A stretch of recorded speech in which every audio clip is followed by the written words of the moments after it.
New York City, 6 a.m. An out-of-control satellite radio show is being broadcasted to millions of Americans.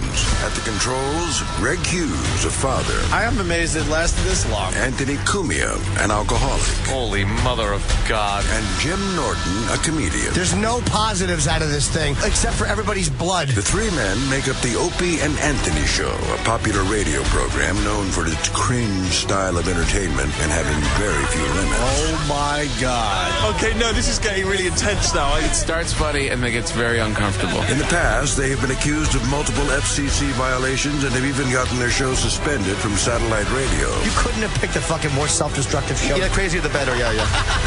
2019? I'm 19. Delicious. You made Springer uncomfortable. Do you know how hard that is to do? Thank God this show's on radio. Everything you are about to hear is real. Real people, real excitement. Hey, let's go fucking have a good time. What the fuck? Get ready to experience the thrill of a lifetime. This is the Opie and Anthony Show. Funny.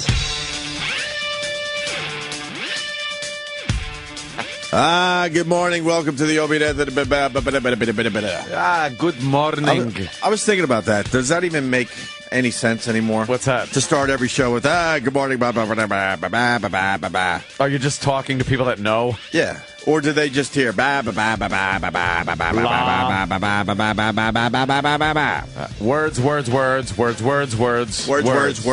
sex bench, drugs, sex, bench. Katharine Hepburn, get to that soon.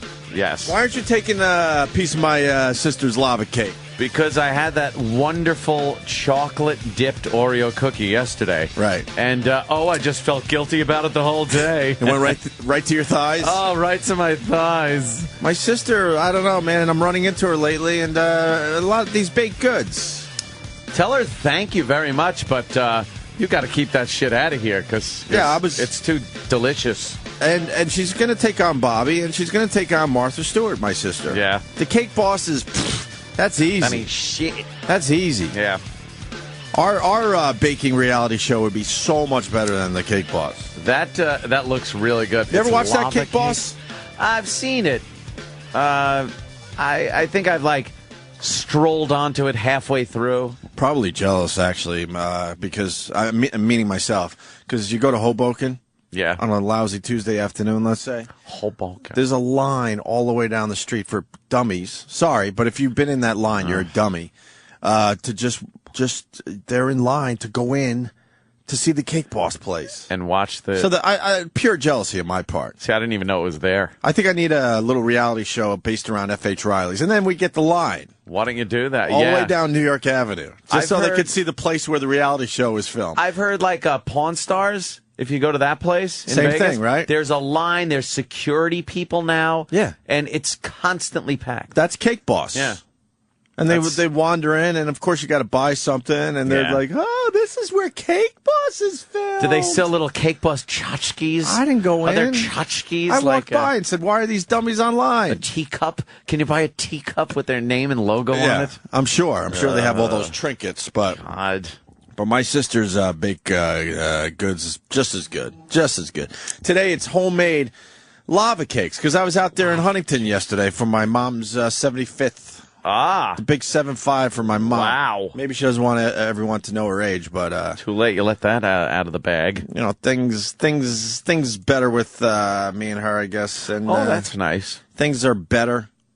And better.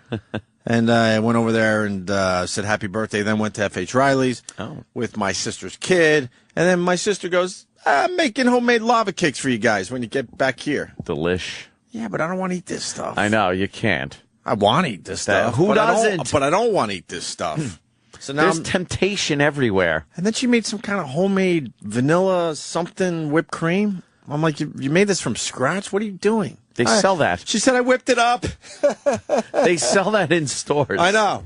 Everything. I love that. I made it from scratch. It's like, really? Yeah. They make a thing. It's called Cool Whip or something. Exactly. You take a dollop out.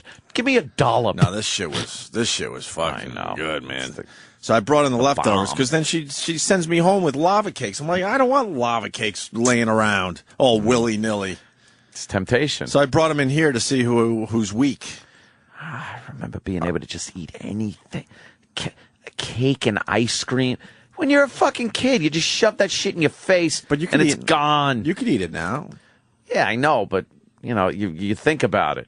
Yeah, but then you don't go run around outside for 3 straight hours burning off. Yeah, ride your bike fucking 15 miles in one afternoon. It just fucking sits heavy in you.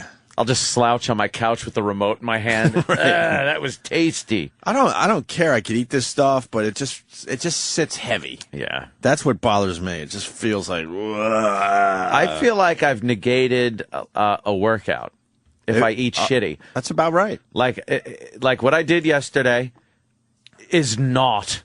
I've completely taken it out of the mix. Yeah. You call it a wash. I don't like that at all. Because it's too hard to work. That's why they don't call it a play out. Right. It's a workout. You don't want to do it, and it's hard to do. So you don't want to fuck it up by just munching out. And then how fast do you actually eat that? It's gone in probably a minute and a half. Seconds. You think seconds? That lava cake, seconds. Honestly, I was thinking like maybe a minute and a half of chewing. And I went to my sister's house, like I said, and she had them all warm and ready with the whipped cream. It took 30 seconds. Yeah. I'm not even joking. And that takes care of an hour and a half of fucking cardio. Crunches and cardio and fucking lifting and it's not fair. Dips and curls and it's not fair. Yeah. See, look, I got crappy oatmeal here. Look, crappy fucking oatmeal, and look what's over there. Nice lava cake. And you throw that in the microwave for 15, 20 seconds, it's going to be just heaven. And the smell would permeate the room of just chocolate, cakey. Yeah. So, I don't know. Give it to E-Rock. E-Rock will eat it. E-Rock eats anything. E-Rock does not eat chocolate. What? What's wrong with you? Nah, I'm not You're a a racist. Fan. I don't get the people that aren't chocolate people. Jesus. Why don't people like chocolate? What's wrong with you? It's delicious. Chocolate is the greatest thing ever invented. It really is. I was in Godiva yesterday, and they had the almonds with the dark chocolate. Almonds? The almonds. And then the stupid lady's trying to sign me up for what is it? Chocolate of the month? Something like that. Like, we send you a piece every week of chocolate in the mail. I'm like, I don't know. Mail? She goes, what's wrong with you? I'm like, what's wrong with you? We're arguing. And then I go, you don't look like you're eating a piece of chocolate every week. What does that mean? Well, it means you're not a fat pig is what it means. Oh, you're being a little sassy with her? I didn't say fat pig, though. But it was close to saying that. I'm like, no, I don't want to be on your mailing list with a piece of chocolate in the mail every week. But that does sound like it would be a good thing, though. Chocolate, what is it, though? A little piece, or you get like a big because fucking Godiva is bag? like messing around with their flavors, man. There's like a key lime dark chocolate type of thing. Put the key lime in the middle now. A couple of Marys we are. Just chatting about delicious chocolate and how it. We got to work this off. No, but it just. I gotta go to Curves and work this off. Is Curves the women's gym? I'm going to Curves to work this off. That's the women's gym, right? That's the women's gym. Because women have decided they need their own gym because of us perverts. Yeah, we have to go to Cox. Right. Curves. They had to invent a gym for themselves because perverts would make sure they grab the machine right where the girl is doing her bend over. That's not even. I've been going to the gym, by the way. In case you haven't I've noticed. But, Dan's lost some weight. I see this girl all the time at the gym, and the gym that I go to. The girls are pretty good. Like, it's a reason to actually go, because if you go, well, I'll be motivated because there's all these hot chicks around. Yeah. So there's one chick, and I know she's caught me staring like 1,000 times. What's she wear? You just like tights, like those tights material, some like white wife beatery type of thing. But she's my type of chick. Like, she's got tats everywhere. She's got that gothy emo thing on. So I'm doing this. I was doing this thing where it was just like I would pretend that she caught me, but I was really just staring at her so that we could make the eye contact. So now you're just blatant. You're being blatant. So nothing ever really came from that. So I was just like, whatever. But obviously, I'm still going to the gym. She's still going to the gym. So I go to the gym the other day. I get on the treadmill. This fucking bitch takes the machine right in front of me, like like she was like you like that. And then she got on the machine for like a half an hour. She fucking knew exactly what she was doing. So fuck that pervert shit at the gym.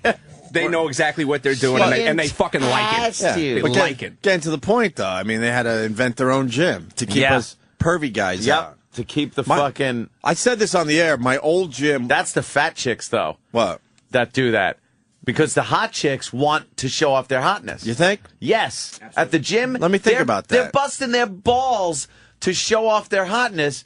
The fat chicks are just like, I'm going to try to lose the weight from shoving cake in my face all week. So they go to the fat lady gym, which is curves, and, then guys don't have to watch them and go, ugh, look at her fat jiggle. Do you have women at your gym that have the pocketbook that they drag from machine to machine? What? Yeah, no. Oh, my God. What is that about? It's infuriating. I'm obviously not in the right gym if they allow these betties in here. What are they doing with the pocketbook? Leave it in your locker. They have their clipboard, and they have their pocketbook, and then they go from machine to machine, and they put their pocketbook down. Is that new people? And then they do like clipboard. They do 5 reps with 15 pounds, and then they check it off on their clipboard. I'm all done here. And I see them week after week after week, and I want to shake them and go, it's not working. First of all, leave your stupid pocketbook in the locker room. Let's start there.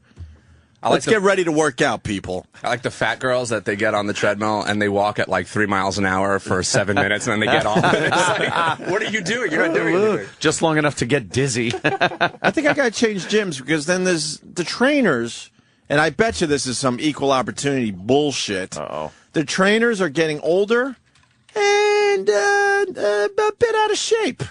Oh, really? So then I'm thinking, if I'm going to have a trainer, I don't want a guy that's like graying and has a pot belly. Yeah.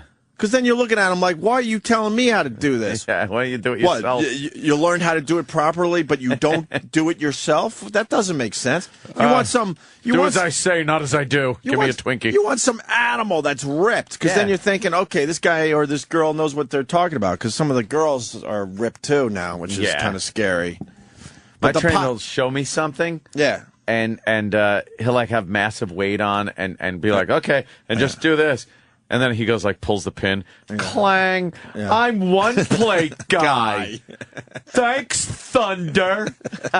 Regan bit is great. Can we play the Brian Regan I love that Jim one. bit into break Clang. today? Clang. I'm one plate guy with the clipboard. So I guess you could take a training class to train other people, but you don't necessarily have to be like a workout do it person. Yourself? Nah, I don't like that. No, it bothers me, man. I saw and then the trainers spend half the time in my gym just chit chatting with their clients. What the hell's that about? I don't know, man. When I was sort of living in LA for a little while, I had a trainer out there, and the guy was all business. Yeah. And then maybe we talked for 5 minutes after the workout, like about whatever it's going on. But when we were in the gym, it was like, all right, we don't have time to talk. Business. It was all business, but they're like talking about recent trips, and I watch and study all this shit all day long. So I have a TV. I have a TV in my gym, and I just fixate on that. Right. Which kind of makes the time go by. It's a little easier to work out and kind of glance up and watch the news or something like that. Right. But yeah, chit chatting. Yeah, in between. Like if I'm shaking off, I'm shaking off a set. Shaking off my legs or something. Then I'll have a little chit chat goes on. This is as the reps are going on. Oh no, you can't talk during that shit. That's absolutely what I'm talking about. And you actually shouldn't be able to carry on a fucking conversation. No. You should be grunting like an animal. You should be miserable for that 5 seconds of reps. Exactly. My old gym, I don't live in that area anymore. I haven't talked about this in a while, and I don't want to blow it for the other guys that have figured this out, but it's too good for the radio. In between sets, I would go to I told you, the bulletin board. There's a dumb bulletin board like yoga classes today or blah, blah, blah. And, hey, if you've seen this missing cat and hey, blah, blah. Tear off the little tab with the phone number on it. They had this weird bulletin board in between the two locker rooms. And I went over there one day just to check it out. And then I looked to my left a little, and I go, no. I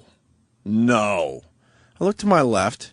You could see the mirror in the fucking ladies' locker room. Swear to God. And then it bounces into the reflection was. And all of a sudden, I'm looking at girls in bras. I'm like, this cannot be happening.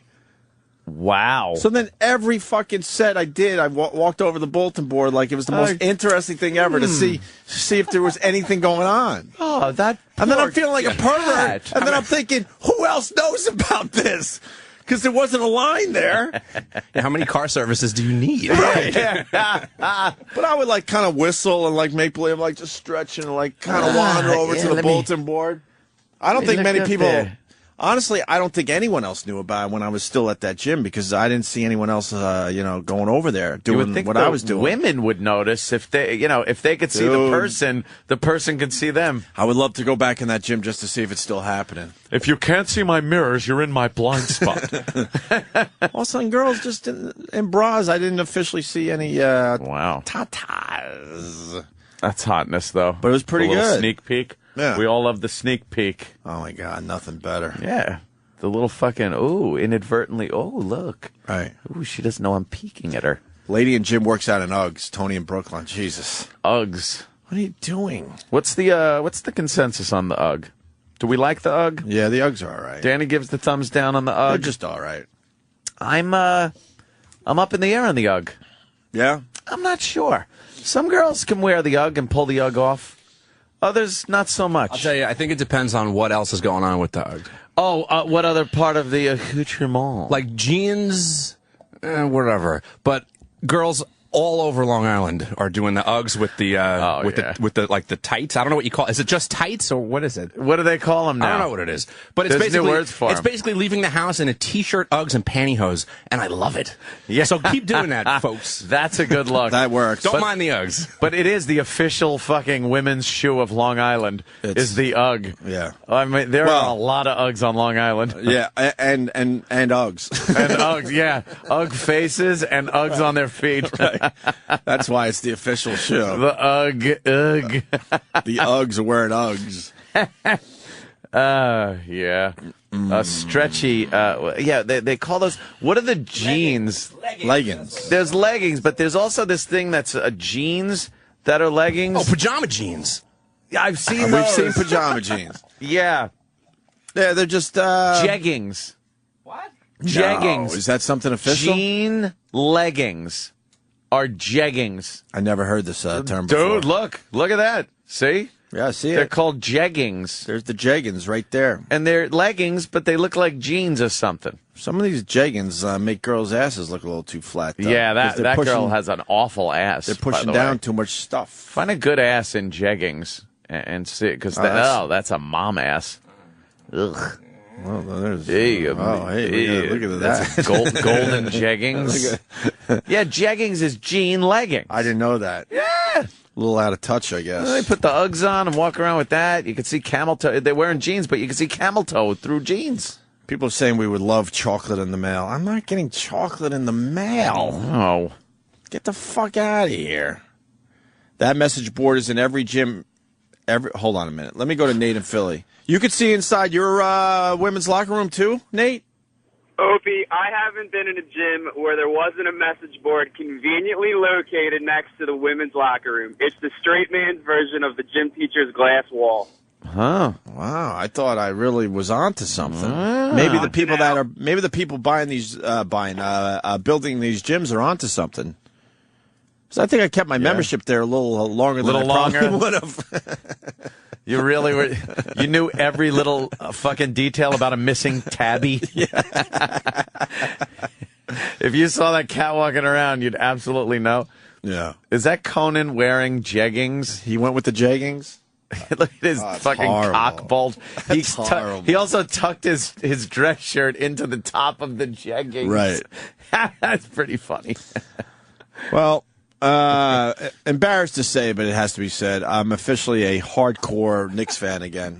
Is that it? Hardcore Knicks fan again. Well, I guess and I'm. You know what? Call me the fair weather. Call me all that shit. But fair weather fan. What am I going to do? The Knicks have sucked for so long that I really did tap out to the point I didn't even know the players anymore. Yeah. This year I started. The last 2 years started kind of taking a peek. Then the Knicks get Carmelo Anthony and Chauncey Billups, by the way. Yeah. Who's an amazing player, but they're downplaying that because it's all about Carmelo Anthony. Melo. Right. Melo. They were chanting. Oh, yeah, man. And his debut, he had, 27 points last night, beat the Bucks, 108, 104, something like that. You know, Opie is the third highest scoring Knick for a debut player. Very good. Who's number one and who's number two? That's actually, I believe, Patrick Ewing. Uh-huh. No, I have no idea. Oh, I don't know either. I don't know. I was just going to go with your answer. I just heard on the news. I heard a factoid, but I'd blurt it out. That's a good so factoid. I sound informed. But yeah, now, the last time you were a fan was when I think you were bitching that Patrick Ewing was doing his fadeaway jump shots. Oh, you remember that? Yeah. And that was it. After that, you were all out. It was driving me nuts. You remember that bit? Oh, yeah. Fucking, we got a 7-foot, 8-inch center, and he's taking fadeaway jump shots from 12 feet out. What are you doing? That was the last we heard you even talk about. That was the kind of Knicks. near the end of Ewing's career. He started doing that fadeaway jump shot shit. And now you're all back in. All back in. And I was trying to remember the last time I was an actual fan of the Knicks, where I want to search out, going to games and all that. And I can't remember. I think it was around that time. We've been back on radio for 6 years. I definitely have not been a Knicks fan. No, not at all. The 2 years we were off, I was wandering the fucking earth. It was NEW That's days. 8 years, so it's at least 9 years. I wasn't a fan. Yeah. I couldn't even tell you. I think it was... How long has Ewing been retired? See, there's the fadeaway. Thanks, Dan. He made that one, though. But the fadeaway. There it is. What are you doing?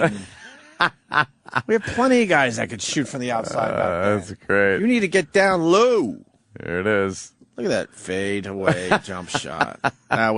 That's when I knew the Knicks were in deep shit. Yeah, you're putting the finger up. Patrick Ewing. Patrick Ewing had a habit of putting that one finger in the air. Guess what? I didn't see no championship. He'd be like, "Yeah, there's 1 point." I didn't see no championship. No. Fuck. But at least Carmelo Anthony has just made us completely competitive now.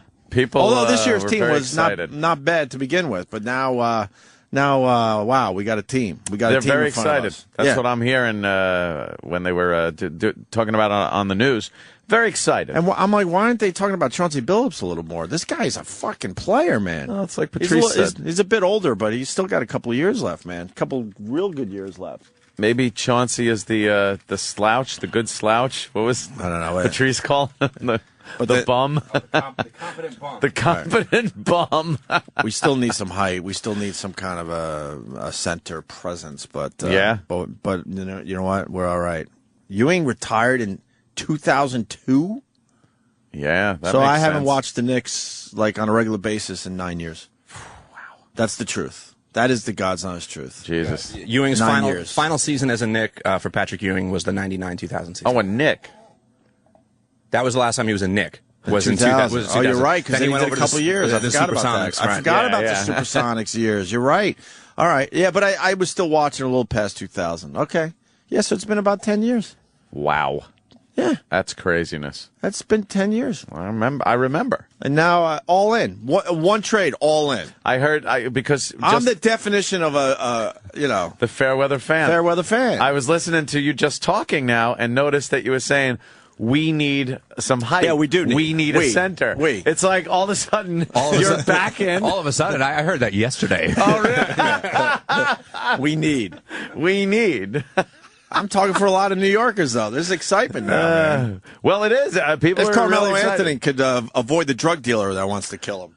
Oh, what? Somebody sent me a video. I guess there's some fucking drug dealer that has some old gripe and basically hinted a while ago, you better never show your face back in the hood or back in New York or something. I don't even know how real this video is. I have no fucking idea. Someone tweeted that to me. Yeah. But these guys look like they meant fucking business, man. Damn, I guess they ran out of jerseys. What's his number 7? 7, yeah. Yeah, they ran out of jerseys. Everyone grabbed 7 yesterday. Yep. So, yeah. And what number was he? And I think that number was retired from the Knicks. It's up in the rafters. Wow, so you listen to you listened to someone's sports report. Earl the Pearl, number 15. Wow, very good. I didn't know that. He wasn't allowed to use that. I loved Earl the Pearl. Earl the Pearl Monroe. He fucking was really tough. Extremely tough to defend. Which way really? he going? Oh, was my he? God, yes. Where's he going? Spinning. Where are we going? He would do some spin shit. Earl the Pearl, he's taking a shot. Where are we going? Where are we going? Earl the Pearl was the man. That's back in the day when they wore the funny shorts. Well, was that the funny shorts or the big long shorts? They really hated the black man in the early days of the NBA because everyone knows the black man has the big hog, big dick. Yeah, but they made him if you made it to the NBA, you got to wear the tiny little shorts, the tighty whiteys almost. Right. They were the tighty whitey size, and that was fine when it was just tall white guys playing basketball. When Bob Cousy was playing, but then back they allowed in the 50s. Then they allowed the blacks in the NBA, but they made them wear the tight whitey shorts. Very embarrassing. I'm amazed their cockheads weren't popping out every time they went for a jump shot or a rebound. Just fucking jumping up and sticking their big dick in the white guy's face as they're towering over their heads. It's all good when Bob Cousy was, doing his two-handed fucking push shot, a layup, or the underhand, free throw. But man, when the blacks came along with their big dicks, could you show me some Google images of some blacks in the tiny little NBA shorts? tighty whitey NBA shorts? Then they came out with the long jams that would down to their ankles. Yeah, because then the blacks finally got some power in the NBA and said, "Look, we got to cover up our dicks. We need longer shorts, assholes. We got big penises." I'm telling you, look. Oh, these my poor God. guys. Oh, my God. That's Artis Gilmore, yeah, from the Colonels, the Kentucky Colonels, by the way. The Kentucky Colonels? Yeah, this is ABA shit. But look at Artis Gilmore. He's got his arms folded, and he's scowling. He does not. And that's because he's embarrassed that his cock might fall out of the tiny shorts. Look, the white guy's got both hands on his hips, and his legs are a little spread apart. Dude, that white guy was a great player. Really? I haven't seen his face in years. What's his name? Dan Issel, thank you. Holy shit. Dan Issel. Yeah, he was an amazing player. And the black guy, he's it's almost Artis got Gilmore. his legs. He's a legend. His legs are kind of don't look at it. But you can see the bulge. He's pushing his left leg forward to hopefully to try hide to hide his big dick. His body language is his arms are crossed in front of him, so he's kind of self-conscious. He's mortified. Like, how are these tiny shorts going to hold my big black hog? Someday us black people will persevere and get longer shorts. Right. I had that card. That's Phil Jackson. That Really? Knicks card. Sorry, I'm just looking at the Google image. I see that. That's Phil Jackson, obviously, when he was playing for the Knicks. I actually have that basketball card. Crazy white guy. You can't find any more blacks in the tiny little shorts. Oh, those are fantastic. And then you look at JoJo White. Look, he's leaning all the way to the left as he dribbles to kind of keep his cock in his pants as he goes toward the hoop. Running down court with his fucking big dick and his tight shorts. Am I on to something? Totally. This is disturbing. It's so. Do you think they finally just said, "Look, we can't have these monsters running around with their dicks"? You see the picture of Kareem Abdul-Jabbar? He's got a rebound over his head, so his arms are up. Oh, and, no! I mean, you're just less than. He's fouling you with his dick, right? Walt Frazier, personal foul. Yes, that's why Earl Monroe was doing those spin moves because he just didn't want to be stationary long enough so you could see his cockheads sticking out. Yeah, this guy. When that guy played, the shorts were fine. Yeah, he's the Who white is that guy from the 50s. He's holding the basketball in front of him with two hands. That was like the pose for white guy basketball. White guy basketball. Yes. Boy, the black really changed the face of basketball, literally and figuratively speaking. It just really you think became a sport that just white people really had to be good. Poor Wilt Chamberlain in this shot. He's actually leaning down. Yeah. To give his cock some more room in those tight little shorts. Look at him. His stilt. Right. To make his Wilt stilt. And that's what's his name who won 11 champions for the Celtics there.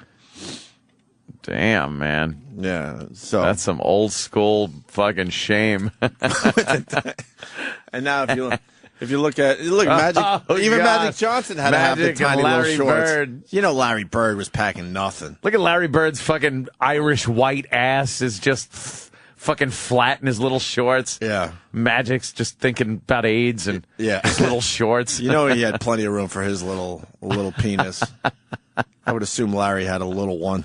I had to. Yeah. Larry was a little Irish dick. But there you go. And then now today, I mean, the shorts are almost down to the knee. Yeah, they're big and fucking baggy. Mm-hmm.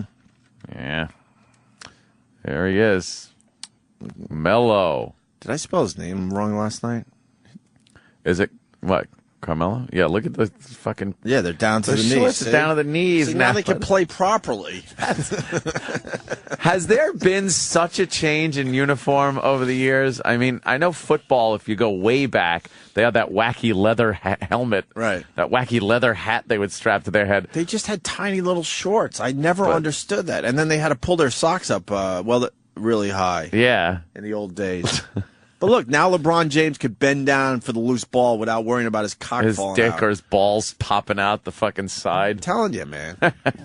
That's when the blacks got the power in the NBA. They were able to change some things. You think it was the blacks getting the power? Or you think it was the whites going like, we can't have these blacks having their dicks hanging out. We don't want to see making your us dicks look anymore. bad. Right. Get those longer shorts for these guys. It's crazy. Artist Gilmore is a mammoth man. He could cross his arms over a golf cart. Yeah, all right. Damn. Hope you're going to be disappointed. Knicks don't have a chance. Oh, boy. Look, man, there's excitement. We got Carmelo Anthony. Well, you got to rain on the parade here. Yeah, why not? There's always going to be haters. Yeah. How could you hate today? It was a good move for the Knicks, so how could you hate? If you're into basketball. And no one is expecting Knicks. a championship this year. Yeah, but it's a great rebuild time. Yeah, it's exciting. Yeah, moving forward.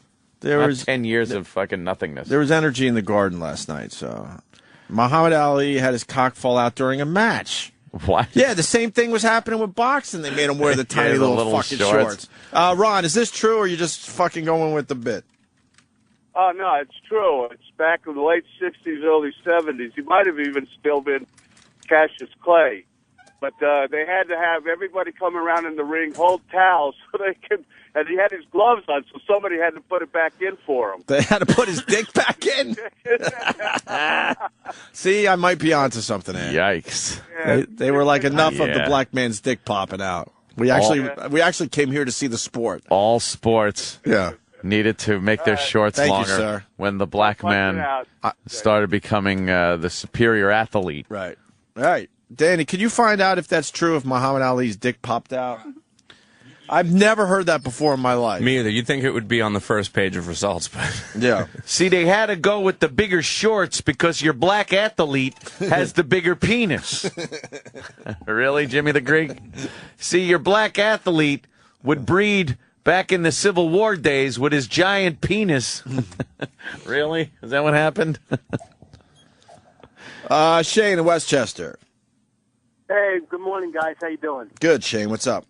Listen, I just need to say, Opie, you brought up that bit again about looking through the bulletin board and seeing naked girls. Yesterday, you had that jerk-off from New Hampshire radio on, and you knew it wasn't... What? Go listen to something else. No, it wasn't. I'm too old and tired Scorch? to listen to your horse Scorch shit. was great. Yeah, actually, the feedback on Scorch was wonderful. Yeah. And to defend myself, I haven't said the Jim thing in probably 3 or 4 years. We reiterate things. If you've been listening that long, great. If you haven't, great. Right. But no need to start bitching and complaining. There's more people than just you. If you're listening to something that you've heard before, other people haven't. So shut it. And my dumb bulletin board thing was only a minute out of a Jim bit that was pretty fucking fresh and new. It was reiterating. And then we went with the black cocks falling out of fucking black cock. Shorts. Yes. Say, how often do we fucking really delve deeply into the black cock? Shane, you don't have a voice on this show. Sorry, brother. You might have listened a little too long, and you got to move on to something else. I don't know what to tell you. Take a hike, listen to some other shit, and then if you want to come back sometime, fine. If you don't, fine. Whatever. Yeah, whatever. If you could get 20 good minutes out of this radio show every day, oh my God, then we've done our jobs. That's if you're looking for 4 hours of brand new holy shit material every day, go fuck your mother. It's just not here. It's not. You're not going to get that with any radio show. No, you got to kind of just. So if you're like, fuck, I heard that before, then move on for a little while and come back and maybe you find something else you like. I don't know. I don't know what to tell you at this point. Jeez. Fuck the haters. Well, jeez Louise. I don't know what to do with the haters. They just, I think their job is to... Hater gotta hate. I think their job is to try to destroy this whole thing for everybody. I really do. I think that's their job in the end. Fuck them. Or what they're attempting to do. Even though most people still enjoy this fucking radio show. And that is a fact. Or we wouldn't be here. We're like Gaddafi. We're not leaving. No. I don't care if you're protesting. I was out of touch yesterday because of the mom's birthday thing and the chocolate of the week thing. Yes. And all that crap. So what's going on with Gaddafi? With is it Gaddafi? Isn't that odd? That I've said Gaddafi my entire life. I've always said it with the K. But I've seen it with the Q, too, right? And the Q and the G. It's because we're just trying to spell a sound.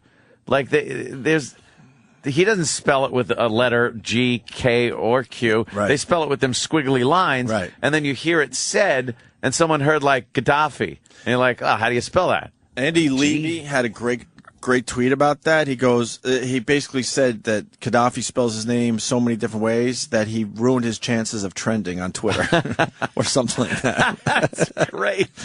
Andy Levy's a good one to follow, He man. is one of the best. He's a really good one to follow. He goes, is it with a Q, a K, a G? He's not going to trend. How's this guy going to trend on Twitter? He's splitting everything up. You split up the masses. Gaddafi. He's remaining defiant and killing a lot of his own people who are now starting to go like, this guy's a little crazy. Even the military is starting to defect. He's got some high-ranking government officials defecting and coming out and saying that he was directly responsible for the bombing of the Pan Am flight over Lockerbie. Jesus. So, yeah. You know, I did hear that, and if that means we had to have known, right? America? Yeah. So why didn't we really? They all know. I think we're just trying to keep. I think Ronnie did do something. I think he bombed the shit out of him. Well, that's true because right? he thought, but now we know through this now guy, it's like, right? Oh, okay, I get it. Yeah, you definitely did it. Wow, so this guy's just ratting him out for all the horrific things he's done over the years that we've wondered about, right? Yeah, yeah. And then a couple of these fighter pilots that were directed to bomb the protesters with fucking fighters. Yeah. So a couple of them punched out of their planes, just parachuted out, let the planes crash, said fuck it. A couple other ones defected to Malta and landed the planes there. They just don't want to bomb their own people, which is, kind of noble. But this Gaddafi isn't going. He's no Mubarak. A lot of these guys are not Mubarak. No. They are just fucking staying till the end. No one's telling them to leave. They're blaming America. They're blaming Israel, whatever. And they're not leaving. So how does this end? How does this one end? Why does he have enough people still to kind of... Iron Fist kind of a guy. Yeah, but it seems like a lot of defections are going on. Yeah, but he's still got enough people, especially the military. He's still got the military. So right. He's able to just rack some fucking head. Fuck. And you're not really seeing a lot of the news out of there because it's just some camera phone shit. And that shit's been getting out, and that's pretty graphic. He's slaughtering people. Right. Hundreds so far, if not thousands. You go on Twitter and you get a tweet. If you go to the trending topics and Gaddafi, then you get a creepy tweet like "Help me!" Oh, I know. It's like, weird. Is this real? Someone just got out on their phone. And it's like, I'm being bombed. Right. They found a place where there's one bar and they're basically sending out an SOS tweet. It's so creepy. Have you read some of those? Yeah, it is. It is eerie. I wish I had one right in front of me to actually read. But every once in a while, it's like, we need help in this town. They're slaughtering. Yeah. And I'm like, what? Is this real? What happened? Right. Yeah, they're getting a couple of tweets out. Creepy. And it is creepy because these are people on the verge of being blown up, shot, stabbed. Right. Fucking whatever. And they're hoping that someone reads their tweet. Yeah. But they only have 7 followers. Yeah. You really need followers during a revolution. Right. You really want to have a few followers. Because I just happen to read this one, but it's in the trending topic area where they're just flying by like a slot machine. So did someone besides me actually see the Help SOS tweet? Help SOS, please RT. Right. Please RT immediately. Could you RT this because I really need help? Right. They're banging my door down now. And then half the people he's just looking for followers. Oh, he's got fucking 5 followers. Abdul is following him. Right. And the other 4 are all Mohammed. Yeah. But kind of creepy to see the SOSs coming out of there. Yeah, that's pretty much the only thing. If you can find one, Danny, that'd be great. But they fly by though, man. That's the only thing. You got to camp out on that trending topic to kind of see it. But So he's still hanging in there. Yeah, he's there. Whoever it is, I don't even know the guy's name, but in Bahrain, he's still there racking some head. And Egypt is kind of getting a little rambunctious still because the military is still in charge. Yeah. They don't have a leader in there. They don't know. Yeah. They got to wait for elections, so they're getting a little edgy. Yemen, same thing. Gas prices are up over $100 a barrel now. I know. Because Libya is a huge supplier for Europe. Right. And they're now assuming that the Europeans are going to start honing in on our shit from Saudi and stuff. And I heard that Libya has that sweet crude oil. What's that mean? Light sweet crude. What does that mean? You learn so much shit when there's a revolution going on. I don't pay attention to these places usually. Yeah, it could be refined into like the very good easily shit that we need. Yeah, it's a lot easier to refine. Right. What's the price per fucking gallon here now? I don't know. And I filled up diesel yesterday. get so expensive? Why is diesel? Didn't diesel used to be less than regular gas? I believe so. And now it's like more.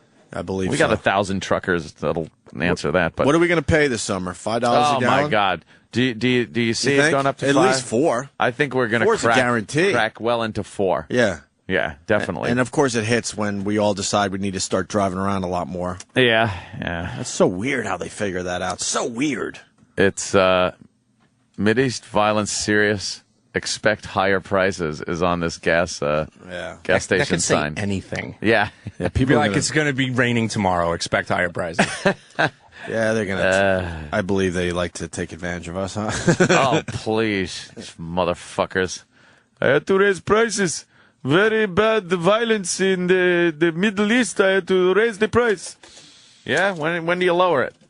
If everything clears up, you're gonna lower it? I don't think so. Right. Prick, you prick. Old Man Dick writes, light, sweet, crude. Yum. It does sound tasty, right? It does. It always sounded like a good coffee from Dunkin'. I always liked a lot of sugar and some heavy cream. Light and sweet, just like my crude. If I said, would you like some light, sweet, crude, or one of my sister's lava cakes, you'd have a tough decision on your hand. I take it black, like my men. Great scene that was. All right, why don't we take our first break? Another busy show. Yes. We got Duff McKagan coming in. Duff's coming in. We like the Duff. Louis of the CK. Of the CK. And on the phone, wow, Donald Rumsfeld. Hey. I've always been a fan of Rummy. He's got a book out, Known and Unknown, a memoir, Donald Rumsfeld. Look at that guy. Look at the picture of him on the back, dude. What do you think he knows even at this point in his life? Look at that picture. He looks like one of them guys that just knows everything that happened in the world. That's from 75 when they were the evacuation of Saigon. Yeah. There's a picture of him on the back. Look at him playing tennis as a young guy with fucking Ford. Is he wearing short shorts? No, man. How's his hug? This guy's wearing short shorts. What's that guy about? He's playing tennis with Ford. The fuck? This guy was involved in everything that happened since, like, the Vietnam War. When did he start? I would say, Vietnam.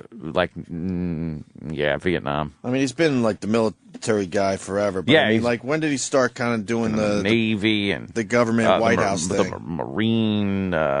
Is this him shaking contingent hands of Marines assigned to... Look at him shaking hands with Dwight Eisenhower, 1962. With Ike. This guy's been in the shit for a long-ass time. As just a young guy, man. Yeah. There's a lot of cool pictures in this book. Yeah, I'll never read this. Oh, really? Nah. You peruse? Nah. Do you peruse a book? I'll read some. Will you peruse a book without reading it? No, I'll look at the pictures. Yeah, you got to look at the pictures and then read the under thing. There he is with Reagan, yes. Nixon. Donald Rumsfeld. He's talking about Lebanon. Hey, Will. Reagan was deeply distressed over the loss of American lives, of course. In the end, the problems of Syria, Lebanon, and Israel proved as intractable for his administration as for others. It was not for lack of will on the president's part. Yeah, this guy's he's been in the shit. This looks like some tough reading. And I want to know about not just what he's been doing, what he's been through, but how he feels about his legacy. Because he is really known as an evil guy. He's known for a lot of people as an evil guy. And I see him as being a patriot. I don't see this guy as having no lack of love for country. Mm-hmm. I mean, he was in there during a rough time. Right. A lot of Cold War stuff. And we'll see. We'll talk to him. I am a little petrified, though, with Louis C.K. being here and having Donald Rumsfeld on the phone, because Louis, not one to mince words, and not one that I would think would be a fan of Donald Rumsfeld. Well, that's good then. Yeah? Yes. You got to challenge him a little bit. If he calls him a nasty word? I don't have the knowledge to challenge him, but maybe. I don't think anyone does. This guy's been in front of so many different press corps, there's no throwing him. Right. He used to stand there and be like, what? What are you talking about? Yeah. He'd point at them and know everyone's names. Bill? What? Why were there no weapons of mass destruction? I'm not going to get into the details of that. Mm-hmm. And then you'd be like, why? He knows how to deflect. Oh, he deflects like fantastic. What do you think? A bunch of shock jocks like ourselves are going to get to the bottom of what he's all about? I don't think we're gonna get to the bottom of anything. He's actually, it's going to be just a very normal interview. We'll talk. I don't need the government prying into my life because I pissed off Donald Rumsfeld. Oh my God, yeah. Fuck that shit. What did Patrice call it? The book of fucking dead people? Right. It's like it's got a book of everyone that he's directly been responsible for being dead, and it's giant, and he doesn't want to be in it. Yeah, fuck that. All right, we'll take our first break. We got the Brian Regan Jim bit. Love this I one. got it over here, man. What? Oh. What happened? We both got it. No, you could play that, but I was wondering if you wanted to do something else before that. What?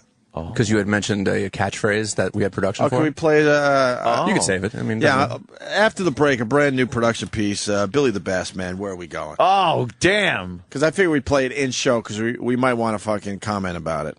Nice. D-Boy came up with this with the help of... it's D-Boy? Great animation. It's a D-Boy production? Everything's a D-Boy production. D-Boy production. I like to call it Lionsgate. Lionsgate? Yeah, he's like Lionsgate back there. Nice. He can't even defend himself today. No, he's not here. Also, you might want to listen to Ron and Fez later because they changed the studio, and I'm sure Ronnie's going to have some comments about it. This is great. We're here in Opie and Anthony Studios, broadcasting live from the Opie and Anthony Studios. There used to be a couple banners that had our name on it. And they could be torn down, and then you put a Ron Velcro. and Fez banner up or something. Oh, right. There was Velcro. And then when Ron and Fez would have something going on, they would put their banners up. Sure. And now the entire wall is covered, and there's no seams to rip down like panels. No, you can't rip none of this The down. walls are all covered with giant Opie and Anthony, Sirius XM radio, logos, satellite. With no room for Ron and Fez. So. No, and there's not nary a Ron and Fez to be found on the wall. So I think we're going to hear Ronnie later on talk about how he's broadcasting from the Opie and Anthony facility. We had nothing to do with this. Yeah. Don't blame us, please. Please. All right, well, quick break. First this. I joined a health club, and that's intimidating. They always have some big giant guy showing you around. Hey, think I'm going to join in here? Follow him. I felt like a little monkey. Where are we going, Thunder? They gave me a clipboard for my first day. Can you feel like more of a loser with a clipboard? I'm new. I'm supposed to check things as I see them.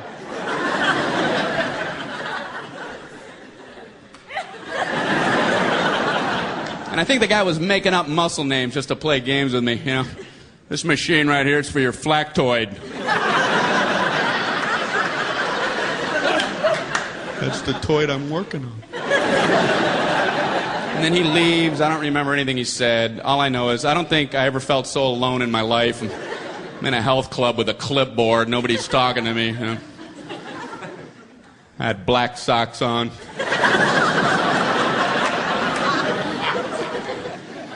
All I knew is I didn't want to follow these big guys that are able to move the entire rack of plates, you know. I don't want to go next and be moving only 2 plates. Clank! Clank! Clank! I'm the 2-plate guy. Clank! Who wants to spot me? Clank!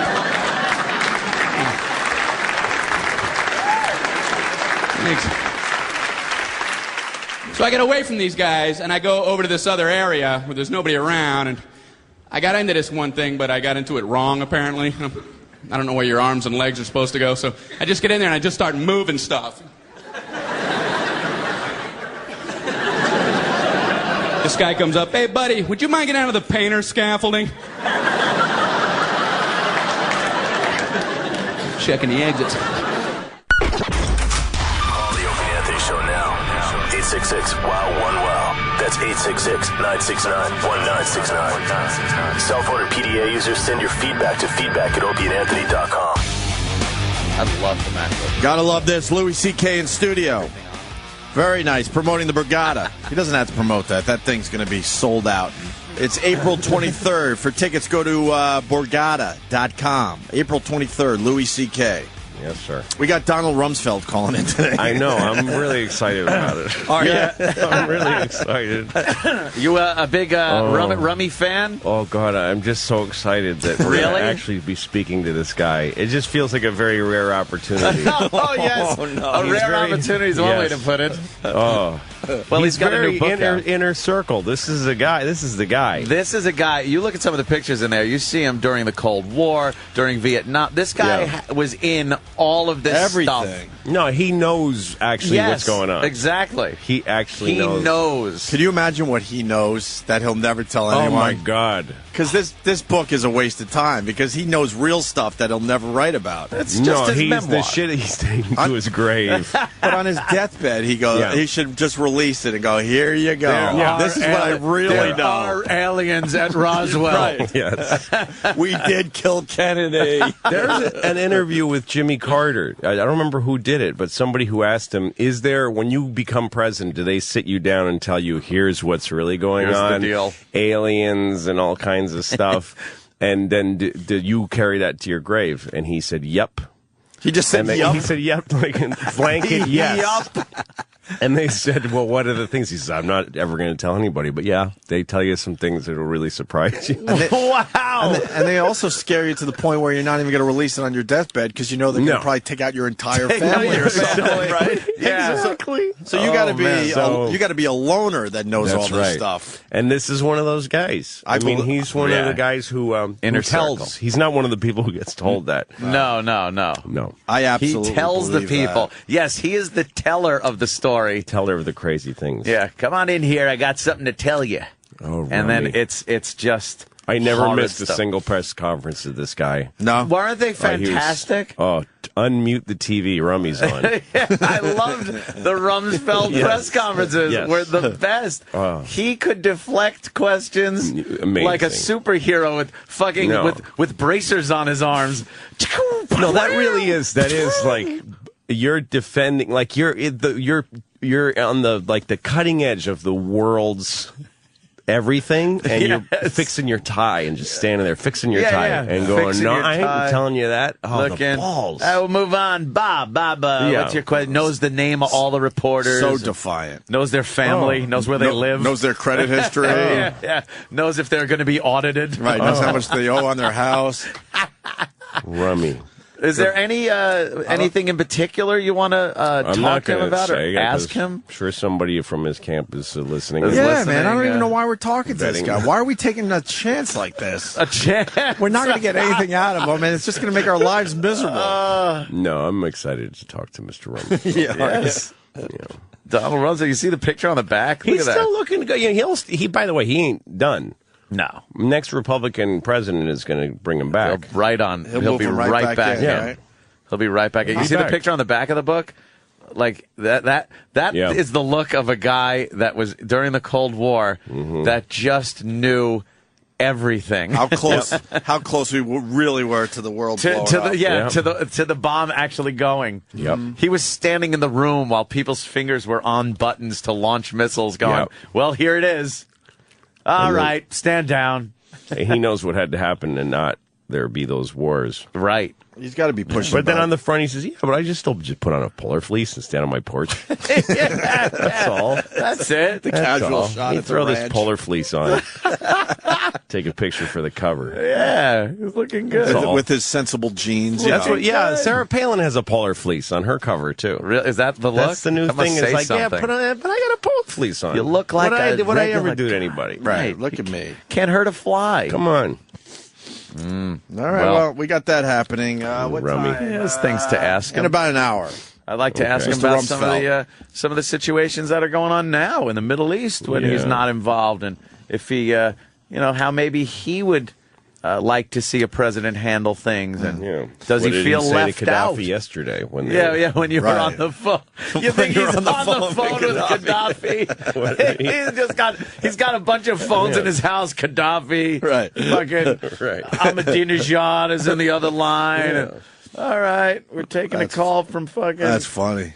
Yeah. What do you think of the revolution going on out there, Louis? Any thoughts on the whole Egypt, Libya, Yemen, Tunisia? That's pretty exciting that people are pouring out on the streets of countries like that, and then guys are having to leave. Yeah. I mean, Gaddafi's crazy. He was the guy. He used to come to New York and go to Studio 54 and do coke. He did. He used to fly into New York. Fantastic. He used to be in like the New York Post once in a while. Gaddafi was at Studio 54 last night. And he was one of those guys. He would have been on Nowadays, he would have been on TMZ. TMZ, yeah. And he doesn't come here anymore, but he used to. No, he's just a guy who gets, much pussy and gets high, and so that was in the 80s. Yeah. So he's just been in like a deep, rich guy crazy freeze. Fucking hookers that get killed the next day. Yeah. That kind of. Without an inkling of ever being thrown out either. No, now he's like, what? Perked up out of nowhere. Yeah. There's give me an umbrella. I'll tell them. He's completely lost. He's obsessed with that umbrella, man. He loves the umbrella. What's that about? Keep the sun off of him? I don't know. But he's got the skin. He can handle a little sun. I don't know. Didn't a comic once do a whole bit on him too? It's like he's the head of the place 40 years. He's been ahead of this. Why is he still just a colonel? Like somebody done something. You can make yourself General Gaddafi. Right. Why does he insist on he's been a colonel for 40 years. No, he's honest. A great point. He hasn't really done anything? Well, he just to merit no. Not militarily speaking. How does it end? Suicide or the people take him out? Well, his rhetoric is quite. They said he can't go anywhere. He doesn't really have any country that care to take him anymore. No. And a lot of Libya now is all divided. I mean, well, it's funny that Egypt's that guy being overthrown. Notice I went and then quit on knowing the fucking name is. He's yesterday's I think that it's totally. Nobody gives a shit that Egypt's government doesn't exist now. Yeah, there isn't one. Well, they're mad though already. They're getting mad already. That they're going to protest again because they're mad at what the because I don't think or something. I don't think they want the military in charge until September. Yeah, that's not usually a good result of a revolution. Is to have the military in charge. It's like we'll take care of it. They never had a guy though. Yeah. Usually you have a guy standing by ready to take over. That's kind of great, though, to me. There wasn't a guy. Right, of course. It was really just the populace. Right. We don't like you. That didn't want it anymore. And actually, they went about it the right way, is that they were nonviolent, basically. They didn't do anything. And so they gave every world leader a platform to say you got to gang rape a white woman. Do something. It's about their only violence. Well, that goes on all day in Egypt. They pinched her really hard. That's not a big deal. Pinched her really hard. The reports are coming in that she got pinched really hard. And maybe her nipple got pinched. Maybe. Something no, definitely. The sensitive areas, they said, got pinched really hard. And she got beat with flagpoles. They were calling her you're talking about something real. Lara Logan. Yeah. I didn't know what you were talking about. The white reporter. You guys are really getting creative with this weird idea. No, the white reporter they decided would be just fine in the square with a little security, meaning the camera guy that might have pinched. Might have taken a karate class once. She got pinched really hard, beaten with flag. All the details, beaten with those flags they were carrying around the flagpole. Sexually assaulted, pissed on. She got pinched where? Bitten on her nipples. In sensual areas. In sensitive areas. Sensitive areas. Yeah. Sensual areas. She was sorry. Pinched in sensual areas. Sensual. In sensitive areas. So yeah. But what? Some hard nipple tweaks. And, I don't know. And then they were saying maybe some rape. Maybe a little rape. Maybe a little rape. Just a little rape. And flagpoles. And flagpoles and beatings. You can only imagine what happened. They were yelling Jew, Jew, Jew. even though she wasn't Jewish. Right. They were got just a little yelling. confused. They love yelling Jew when they're beating people over there. Yeah. But now some of these other countries like Libya, they think, all right, it worked there. Now let's give it a try here, and we'll make him leave. He's not leaving. He's bombing and shooting his people.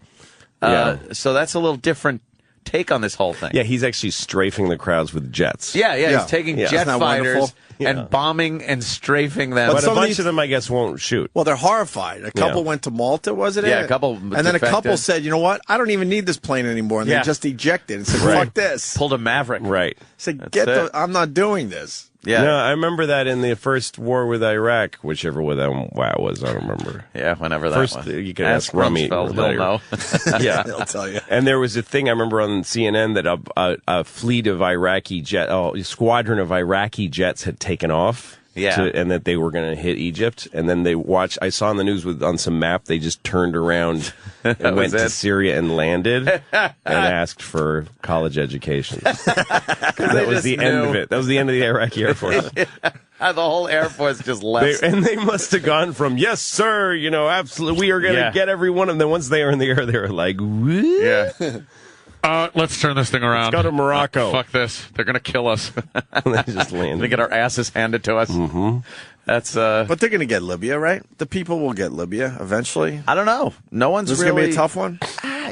This guy ain't going down. Gaddafi isn't... but he has nobody... I mean, that's like... People are leaving him. Where does power come from?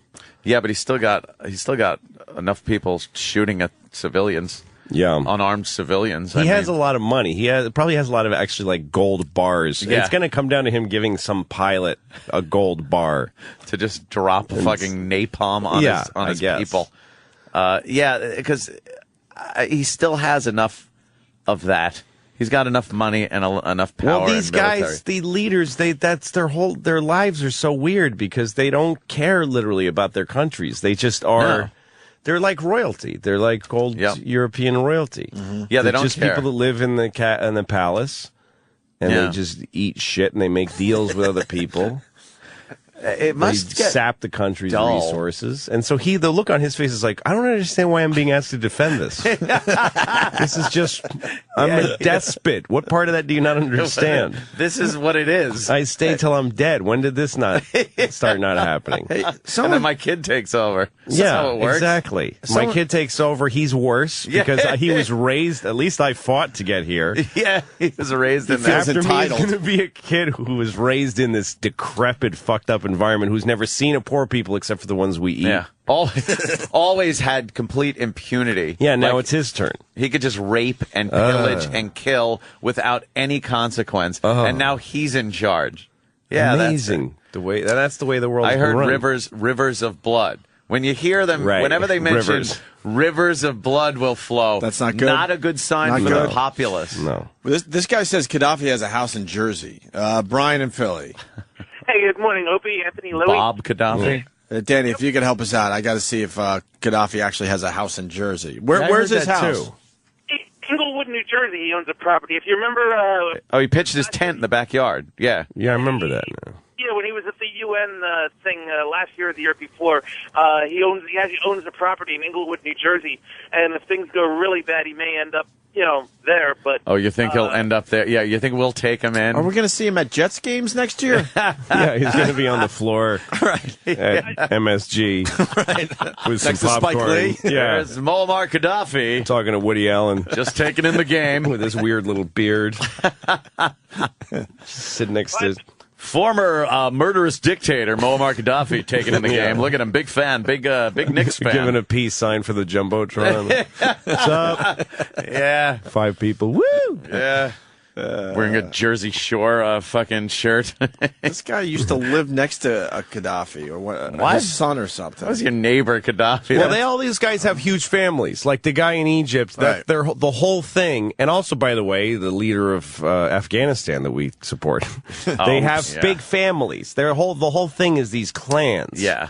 And whoever gets in charge just starts, they plug in like fucking ticks and they start sucking the blood of the economies and giving all the money to their people. To their people. Not their people, but to their family, clan. Yeah. And everybody who's a Gaddafi is fucking rich. And then in Libya, meanwhile, Libya's getting grayer and less like a tick. Fruitful, yeah. Like what a tick does. And what, the women are just constantly pregnant, I would assume. Yeah, they just you keep growing and you send people out into the world and, it's a fucked up. Really is. And to have such a resource, that they have so much fucking oil, Libya, and to have that much money coming in, and the people are just impoverished. Yeah. It is amazing. Well, and even on every level. Like, I once talked to a homeless guy in Union Square or wherever it was, somewhere in New York. I smoked some marijuana, which I'm not good at. Like, I have to get away from people when I get high. Really? I was with some comedians and it was Doug Benson, who's a famous pot smoker. And he gave me some pot, and I was like, okay, well, I'll see you later. Because I can't be around anybody. I can't smoke this with you. So I was really high on 14th Street, just standing there, and some guy says, can you give me $1? What is this guy? Weird looking, interesting guy. And I gave him $100 so that he would talk to me. I just didn't want him to ask. It was a big crowded area, and he could have been doing better. Yeah.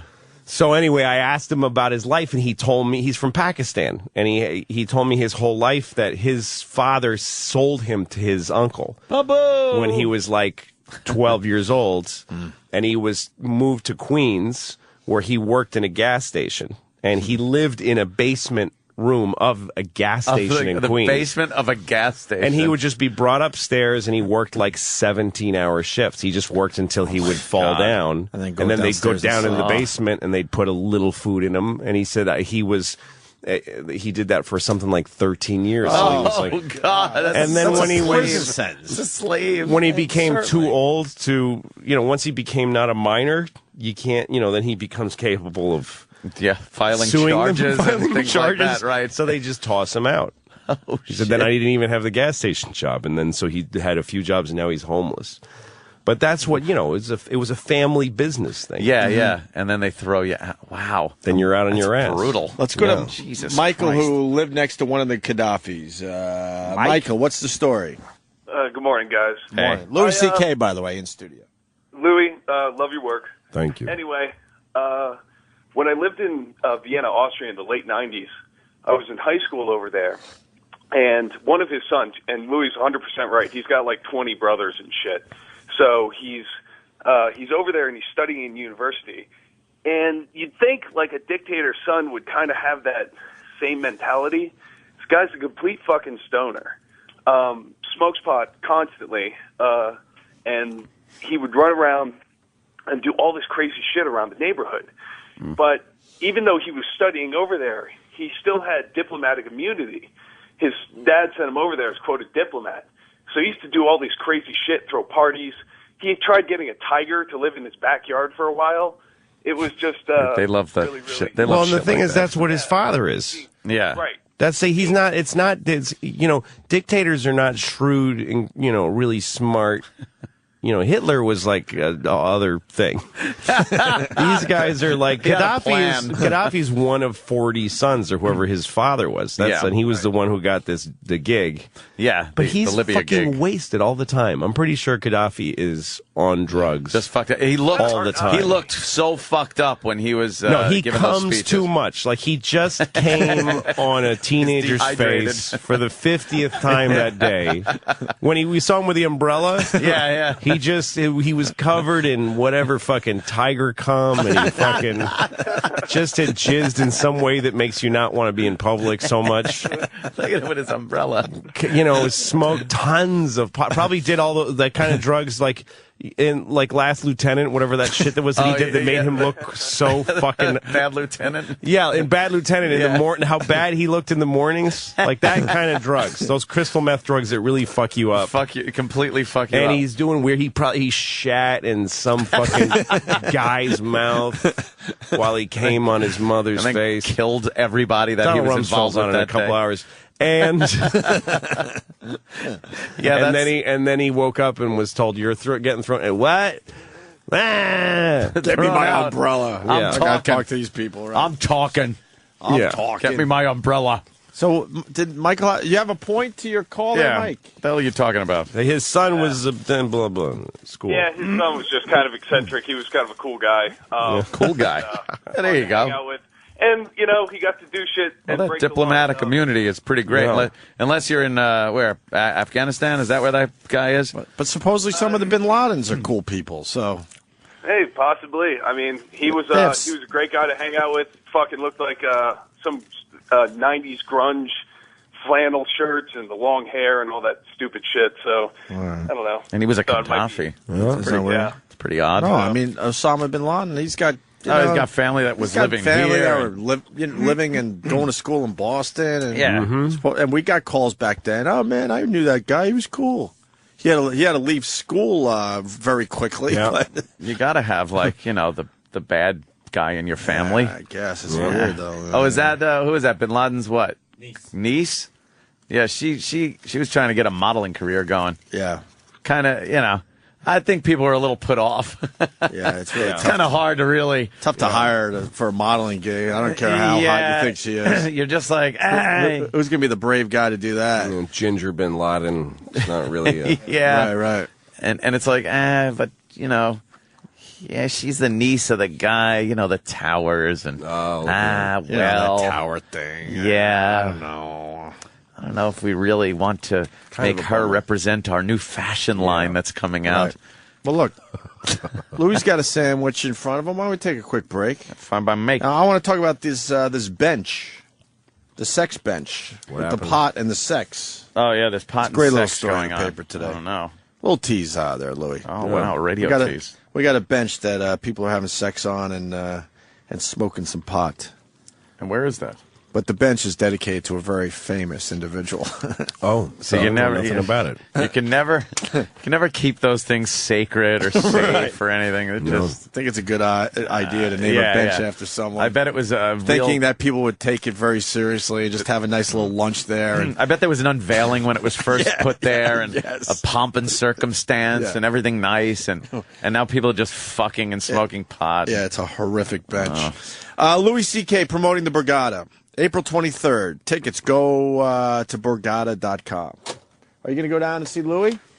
I love the Borgata, and I love Louis, so yeah. If I can sell, I think we got like 500 tickets left for that show. Mm-hmm. If I can sell it out, we'll add a second show. If I can sell it out by the end of this month, right, then we'll add a second show. I would really like to do that because then I get more money to spend on things that I like to put in my body.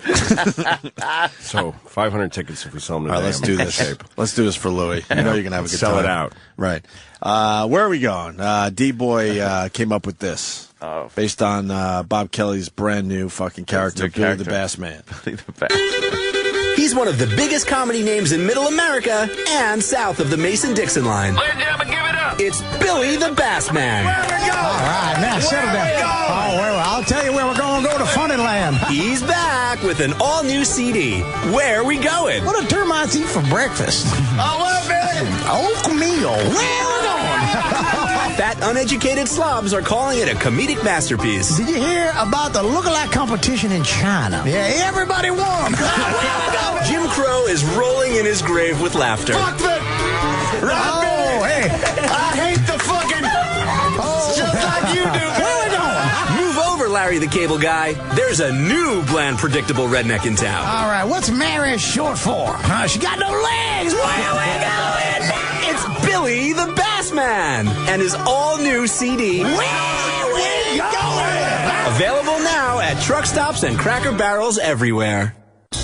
Call the Opie and Anthony Show. 866-WOW. That's 866-969-1969.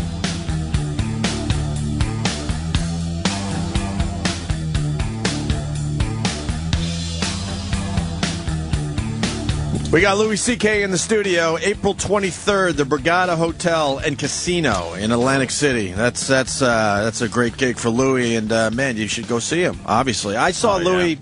We talked about it the last time you were in at Carnegie Hall. Yeah. What an amazing show! Thanks, man. Just an amazing show.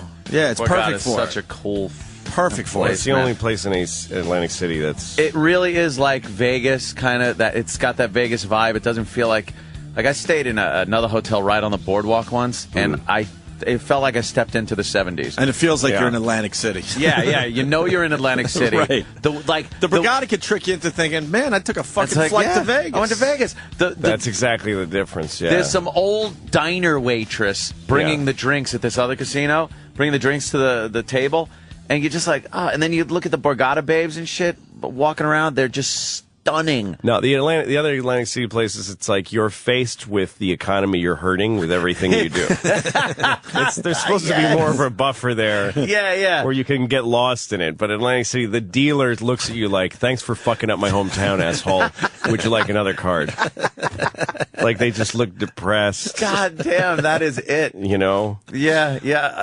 My father owned a house, and now I live in a fucking shack so that you could play blackjack. I hope you're having fun. Yeah. Oh, look, blackjack. I would hit on that, yes. You so see the corruption. All you have to do is just drive around a little bit, less than a mile from those beautiful casinos, and you realize they don't give a fuck about the local economy. No, it's all being sucked out. It's like, I don't know where that money's going. It's another kind of tick, but it's a remote. It's like it doesn't even spread nearby. No. It's like a scientific taking money. It's like a tick that has a long distance sucker. Yeah. They must have helicopters at night that literally lift it the money up out into the sky. To make sure it does not touch the local economy. Anybody and there. The politicians, they obviously just look the other way. Yeah. It's like you're not even going to throw $1 into the economy? No. Who are you talking about? Yeah, who do you mean? Yeah, what do you mean? What are you trying to say? What are you trying to say? Who you saying is doing this? What? You're right. Yeah, exactly. We're already in a weird spot with Donald Rumsfeld. I bet he knows where that money goes. You know what? I think Atlantic City's beautiful. Every inch of it is beautiful. The Borgata. No, it's fantastic. Go see Louis. Jobs. They got jobs. They got jobs everywhere. For Jobs. How many people they employ? Jobs. There weren't those jobs when it was before the casinos. I don't know. There was just a really kind of a nice area. Steel Pier. What the hell happened? Where someone could actually open a store and try to have a business instead of a job. But now they got jobs. They get to wear a vest and deal cards to fucking assholes and Gaddafis. Yeah, Gaddafi. They get to fucking great. Jobs. You mean people used to open up their own family business down there? Yeah. Like bakery or delicatessen. Yeah, wherever the fucking wherever the Trump down there is. Does he have one down there? Oh, he's got the Taj Trump and the Marina. I don't know how much. Yeah, Trump Marina is sitting where some guy used to have an old fish restaurant. He had the restaurant from 1850 in his family, and now it's a fucking Trump Marina hotel.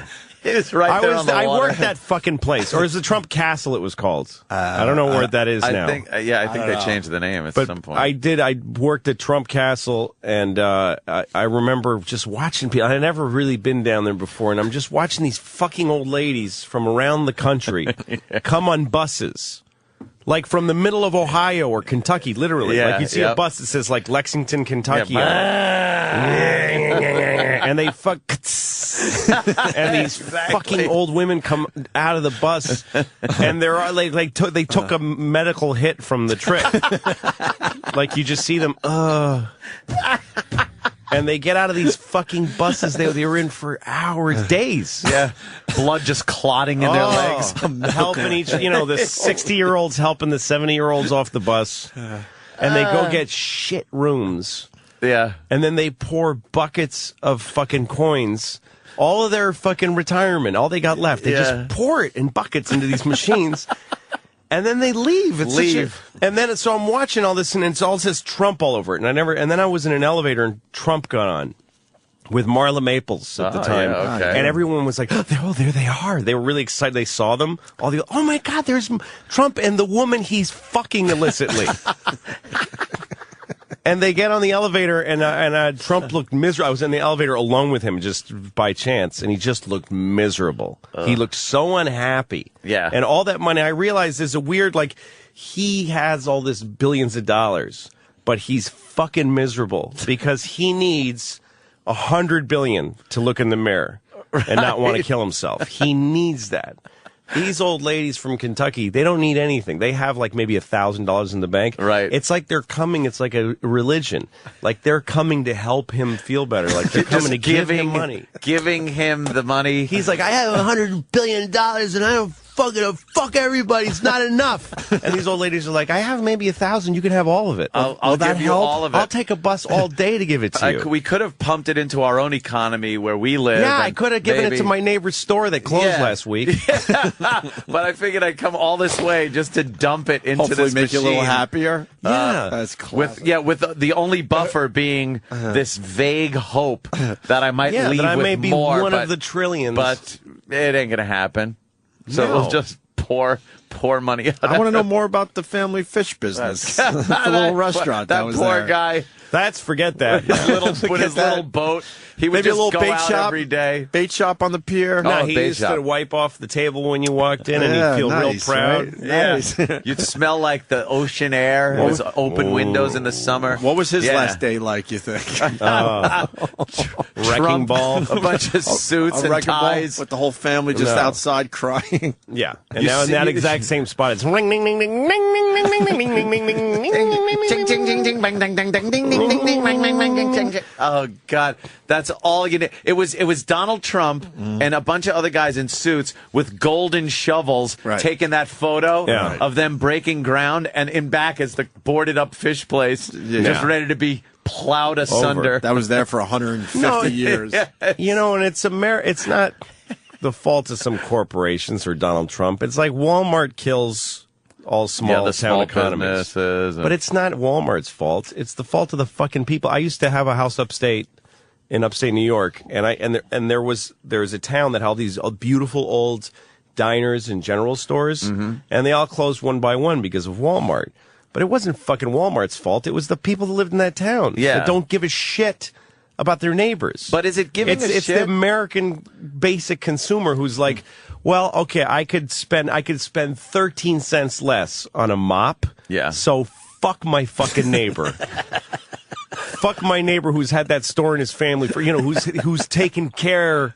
There's like a million George Bailey moments in that town's history where the whole, I'll give a check to your, baseball teams with names, John's General Store. Right. Yeah. Like the whole community coming together to do stuff. Yeah. Fuck that. I want to buy a Jim Carrey movie 3-pack for $7. So fuck the old movie theater with a Wurlitzer organ.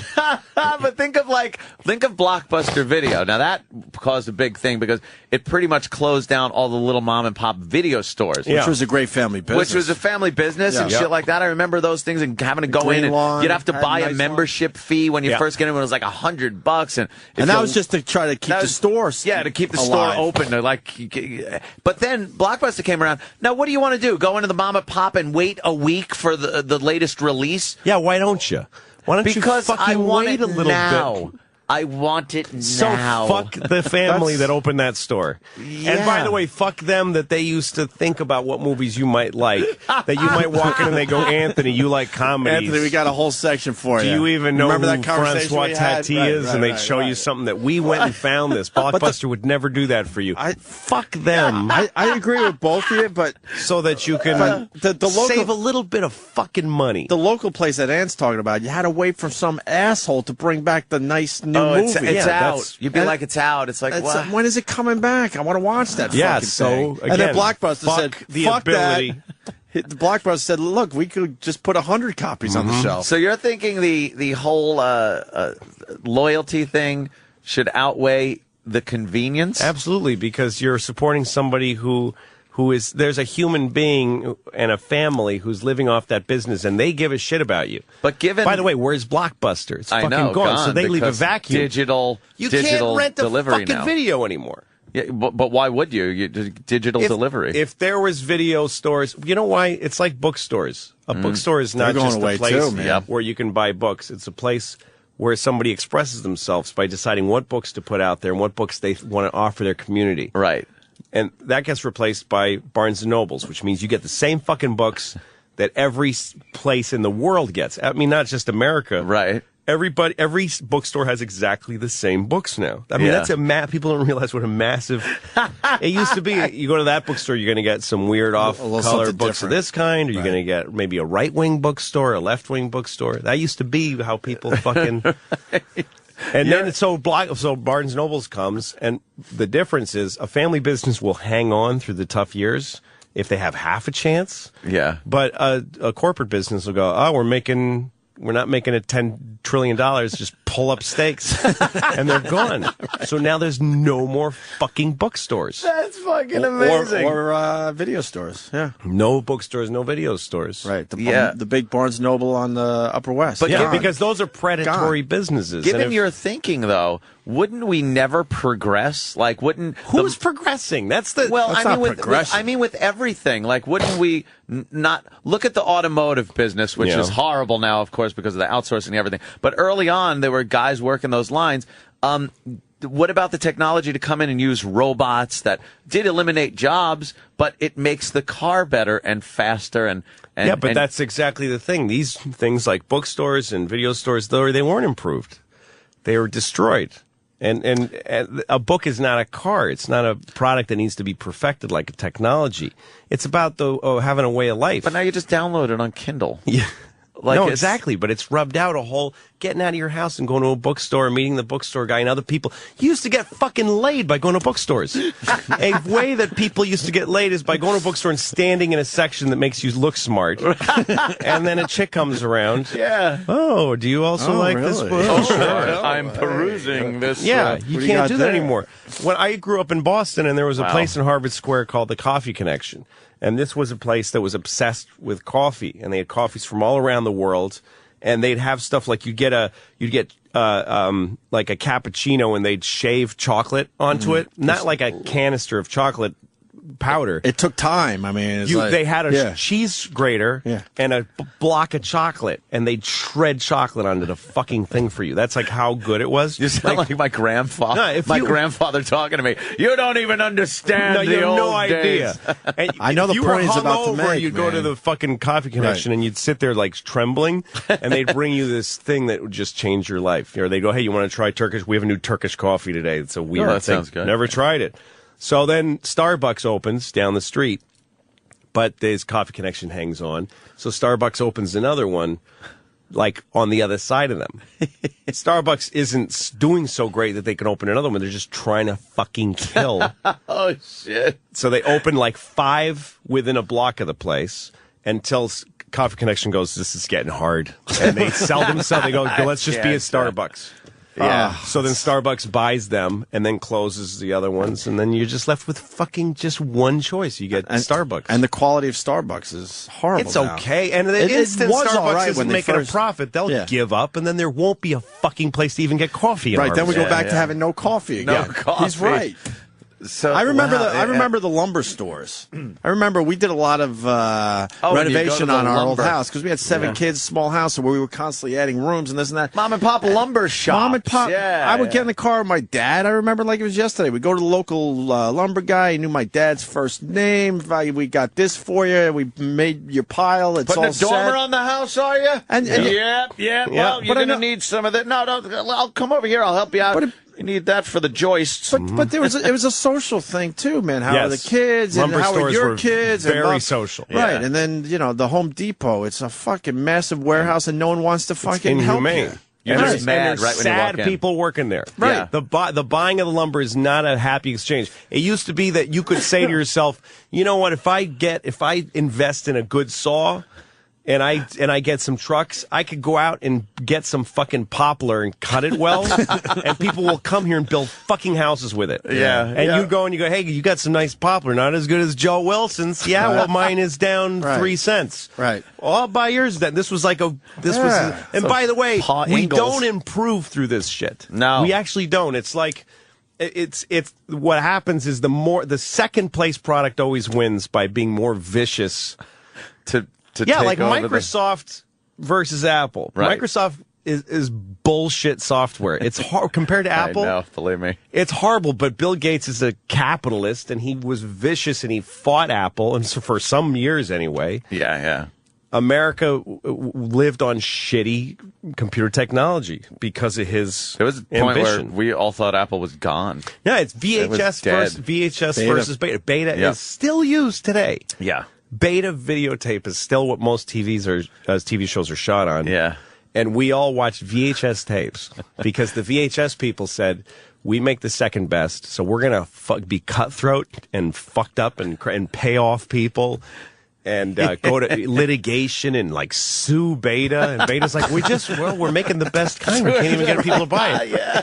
And so everyone gets VHS. Unbelievable. It's Tesla and fucking Edison. It's Edison always and Tesla, yeah. One guy's a genius and is selling a beautiful thing. The second place guy copies it, doesn't do it as well, and then takes him to fucks the court guy in every over. fucking state in America and muscles him and fights him and Ruins outdraws his him. credibility. Gets some fucking Texan to pay for it.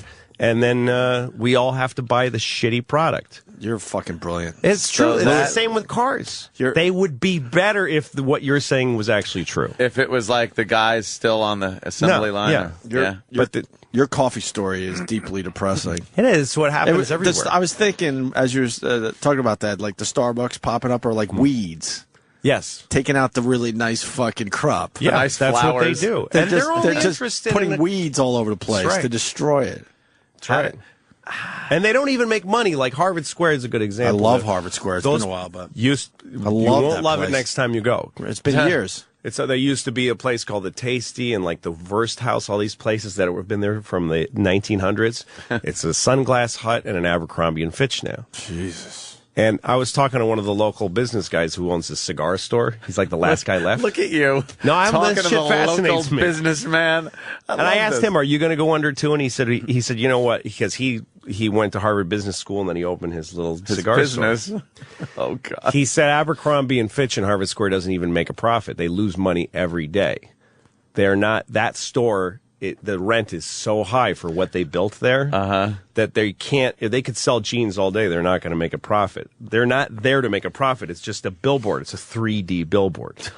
It's there so that you'll buy Abercrombie online and to keep it visible in your mind, in your head. Yeah, that's fascinating. There's like the Nike store on 50th or what. All those stores, they don't make a fucking dime. They lose money every day. It's worth having a The giant global billboard. It's like a billboard that you walk into. That's how far away this is from like mom and guy pop has guy. an idea, Right. puts it out there.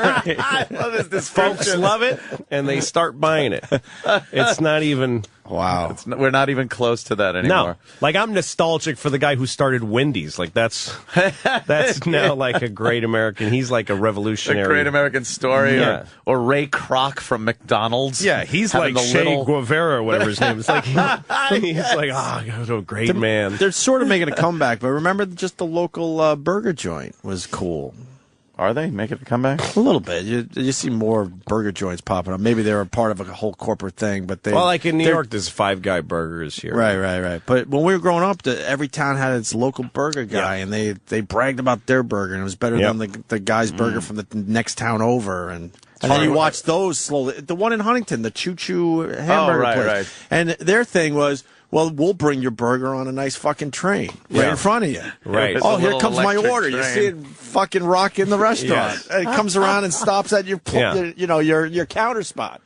Well, that's what And it that used to be thing- like when things were more spread out. That everyone had to have their own idea of here's Right. here's why you gimmick. want to come here. And then I think instead of like if you come here, it doesn't matter because we're across the street too. Right. Fuck you, just eat this shit. You think it's going to get better once these big companies take over? The product goes down. What do because you they don't think have about to compete anymore? like online purchasing? Then you must do a lot of that, though. Yeah, I do. Yeah. No, I think that's probably the next version of it is that you can throw together a little product and sell it online And just be the mom and 'Cause you don't- pop online Yeah, 'cause thing. you don't need a store anymore. And then someone will figure out how to fuck that over. Yeah, Oh, but yeah. you can't They'll push because it's you out. not real estate. You can't take over. You can't push somebody off the internet. Yeah, They'll always be there. That's true, but you can No, be the they'll- better online. Yeah, they'll make or you- the bigger and They'll make you have the website with .org. Yeah, they'll give you Just a make it dot harder to something that find, no one right. does. But if you're Right. like a mom and pop thing and you're selling, let's say, electronics, or so, you'd be like, oh, great, they don't have that. let me go to Best Buy's website. No, that's absolutely true. That's hard. Yeah. Hard to sell. Yeah. Just to add to the discussion, I used to be a big music store guy, and every music store was a little different. And this guy, if you got to know him, he's like, I got some fucking bootlegs you might want to see. That's right. And it's completely illegal, well, and we know it, but I've yeah. seen you in this place enough times that I know you're not a rat, so why don't you follow me? Well, that's Remember exactly that shit? it. Guys like Iggy Pop. Iggy Pop becoming popular was a good thing, I think, for America. It's a good thing for the American voice that guys like that would. But the reason he came up was because certain record stores would go, I'm fucking digging Iggy Pop, and I'm going to sort of take a gamble that my customers will like him. Right. So they'd order, like, give me 10 Iggy Pop, 12 inches, and they'd put them out there. Right. And the kid with the leather jacket, who the fuck is this guy? Right. Hey, try him out, kid. You, all right, old man, fuck you, And he'd try Iggy Pop, and he'd go, holy motherfucking shit. And all of a sudden, Iggy Pop is flying off the shelves. When I was growing But up, now, if you're not on fucking iTunes, like the whole country has to make one decision of who we like. There's no sort of local guy. God, that's a massive difference in how the culture grows. I just loved when I was growing up. I would go to the Village and all those underground record stores. I would spend all afternoon there, and every place had something a little different. So what does this and do? bootleg like concert shirts and like you know what bottom it does? line of what this does to society? No one even has. Even young people don't even consider the idea that it's a good idea to be out in the fringe, which is where good ideas come from. Yeah. Like people are almost like begging the government to take over and the corporations to take over your life. Like people are excited that when you take a picture of yourself on your phone and put it online, it says where the fuck you were. Why are people excited about that? Yeah, what is that? Like I remember when Easy Pass first happened. Yeah. Everyone was like, I don't want everybody knowing when I went to the Lincoln Tunnel. Like, what are you, fucking carrying secret documents? Who the fuck gives a shit about you? Right. But people used to think that way. Right. Cameras in Central Park for crime? Yeah, but what about my privacy? But now people are like, guess what? If I take a picture and send it to somebody, the whole world knows exactly where I was. Where I was at that and given I can moment. store all of everything I have on a computer in North Carolina. And I don't even have to. And they get to have all my stuff. And Facebook knows who all my friends are and what I've said to all of them. Every single fucking conversation I've ever had is a public record in the fucking Library of Congress. Yay! Cool. That is fucked up. Isn't that cool? And we worried about Easy Pass a mere 3 Yeah, years no, ago. people are excited. 3 years ago, right? It's everything true. you tell somebody, I think I might be pregnant. It's in the Library of Congress now. It's forever. Cool. And there's a fucking geotag on it saying where you were standing when you fucking said it. A fucking coordinate. Yeah. A global coordinate. Fucking of where you were standing and longitude. Why do people? Why would when you want you said that? But we didn't when want to you use, took a picture. But we didn't want No. to use Easy Pass 3 years ago. Yeah. That is really It's fucked sick. up. It is really fucked up. You when have think to of that. belong to a fucking club to listen to a song. You have to have a credit card to like listen to a song. You can't go buy a record and play it. You have to. If you fucking lose your credibility and your iTunes account gets suspended, you can't play any of your music on anything. You're done. You can't listen now where it's on satellite radio. You have to subscribe Yes. to listen to the radio. Like, the only way to listen to music without being a credible American citizen with a credit card and belonging to a corporation, the only way you can fucking whistle. That's about the only way. That's how you're going to hear the song. That's the is only whistling to yourself. The only time you can, unless you want to join some. Yeah, because there are a lot of the music stores don't even carry fucking. There's no music stores. There's no music stores. It's You like- got to go to Best Buy, and they got their and CD section, which is sort of. dying out. It's being pushed. Yeah, and pushed it's away. just a reflection of what's on iTunes. Yeah, and and what's you don't on have- there's Amazon. nothing. You don't have a nothing guy new there. taking care of that section, so it's all just kind of willy-nilly. You're It's not just- finding it's something depressing, new man. and eclectic. No. The problem, there. and the problem is what Louis is getting at is with corporate America, only a few of the people in corporate America actually make the money. Then And everyone the else is just decision. slaves to that Yeah. fucking corporation. And they're not even American. I mean, it's all Right. offshore. All the companies Right. are unaccountable and they're offshore. And most of them are foreign owned anyway. Yeah. Go with yeah. the Tower Records. Each Tower Records probably was easily 10, mom and pop record stores. Yep. And those guys were actually making a real living. And now, like you said about Atlantic City, Tower Records moves in, and now you used to make a living. Now you're just working for that schmuck. Yep. And then Making a Tower lot Records less. is gone. Tower's so they gone. leave a vacuum. It's Right. not even this idea that everybody's like, yeah, but come on, but this is good for what? The convenience is nice. It's like a locust. Benefiting. They just Yes. come in, Right. eat it all, and then they're gone, and nothing's left. And Yeah, Starbucks- I know, but still, it's if we didn't do that, Progress. you wouldn't have the thing that Wouldn't have the polio vaccine. the cars run worse than they did in the 70s. And I could go You back. need a computer to fix one. Yeah, you can't work on your car. No. That's true too. You cannot pop the hood on your fucking car No. and work on it. Fool around a little bit. I remember Yeah. if your car stalled, you would ease over to the shoulder and you Tinker. lift the hood. Yeah, and tinker. you Fuck look. around with it. And Exactly you'd be like, all right, I know enough about the distributor. I think this Yeah. is something. I think maybe. See if that's tight. Yeah, I think Jiggle maybe this a little my bit. points. My I'm gonna points jiggle are this touching. cord. Right. Yes. I'm gonna gap it with a matchbook cover. could That'll get me actually home. do that. That'll get me home. It'll run a little fucked up, but that'll get me home. Yeah, you If could you knew do where the that. fuel pump was, you could jiggle it a little bit. Yeah, You could give it a little throttle. knock. Now- If you cart it and start this, you hit the starter a little bit, and then brrr, I had a start up. 68 Mustang, and I used to fix it. I worked in a garage when I was younger, and I used to fix it. So I the fuel pump would go the fuel pump that was in there since 1968 died in 1993. And then I put in a new fuel pump, and that fuel pump died in 1995. And I went through 3 fuel pumps on that car. Same every part of it. The shit. starter that this car was that was put in by some fucking heavy Michigan hands in 1968 when I was 1 year old. Some fucking guy with a cigarette dangling put that starter in. Yeah. And then went to a very beautiful home in Flint, Michigan, which is now yes. a fucking crack house. He's been dead for years. His white picket fence. His Yes. wife was waiting for him to come home. And then finally that starter that he fucking personally tightened every part of finally just went, I can't do it anymore, and died in 1994. Yeah. And then I took it out, and it was heavy, and it was beautiful. It was like a piece of art. Yeah. And then I put it in with this. I put in this thing I got at a parts store, and I asked them. I said, "Give me the best starter that available." And they gave me this starter, and the metal it was made out of is some weird composite. You could see Coke can pieces in it. And I put it in weigh anything, and I stuck it in, and it lasted 6 months. Yeah. And it just came apart. When you used to That's drop progress. the starter motor, it was like when you pulled those bolts out. Yeah. It was heavy. Yep. And then the new one, you hold it up with one arm as Yeah. you're threading the fucking bolt. Look at the thing. You're right. Look at the picture Danny just found. You can't work on that engine. You can't That's work what you on see that now. engine. Right. Yeah. Just a big block with a logo on it. Right. That's it. That's a Cadillac. It looks Powered like by Cadillac. It looks like it just all melted together. You can't get at it. It's No, all you just can't. cowling that they put on so you dare not even look No. and see what's under there. You can't work on it because it's all computerized. Now, if your car You breaks got to hook down, a computer up to it in a Yeah. corporate place. if it breaks down, you're lucky enough to get out of your own car. yeah.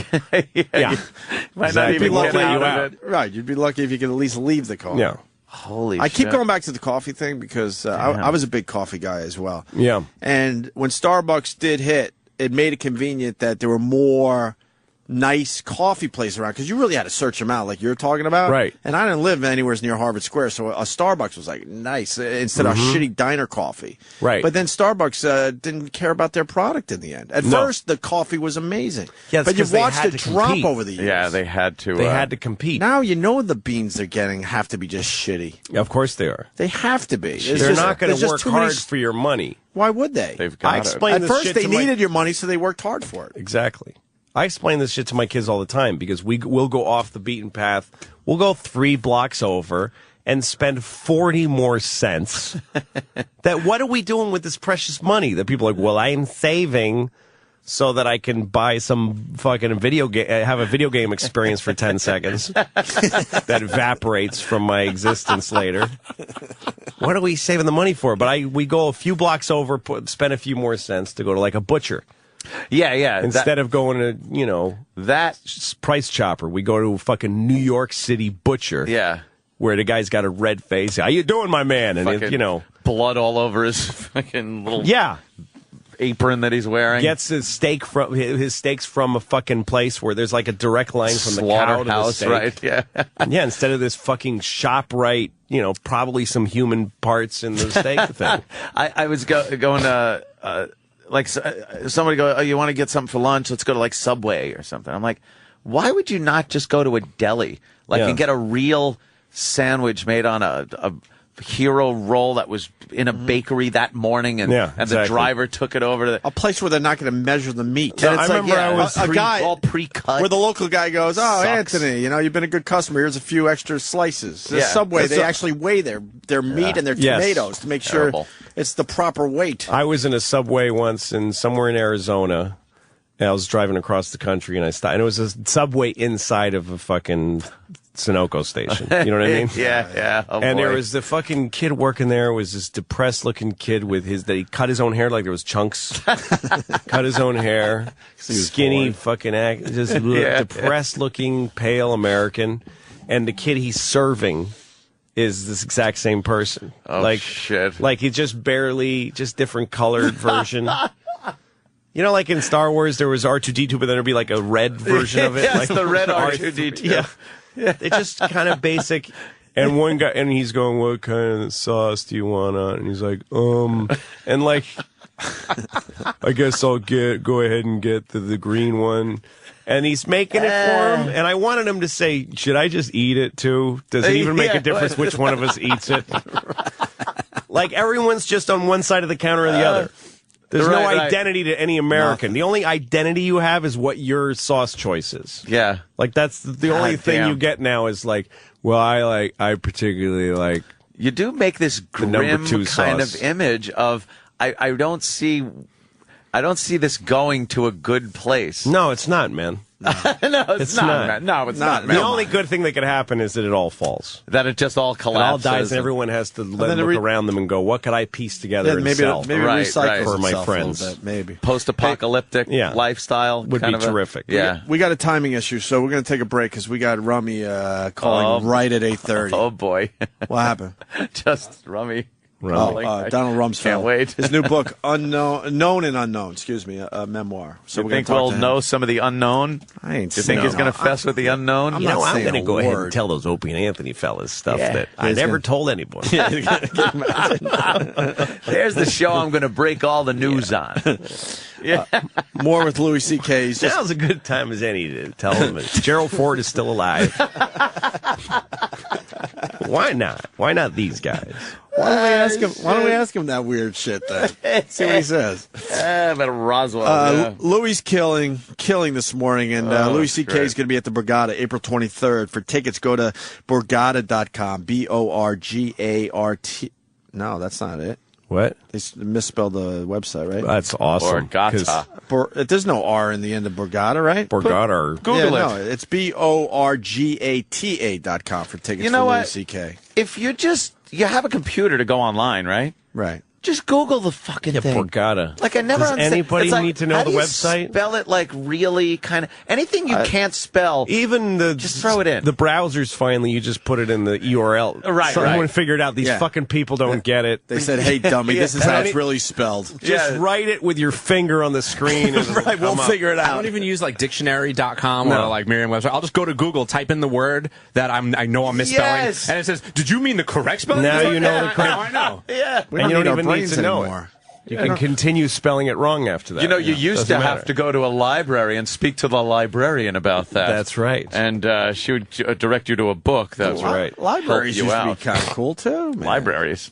In New York, it's very different. It's just that's where homeless people shit now. Library. Oh, speaking of which, we got the bench story. Oh, yes. Right. With the drugs and the sex. One last thing.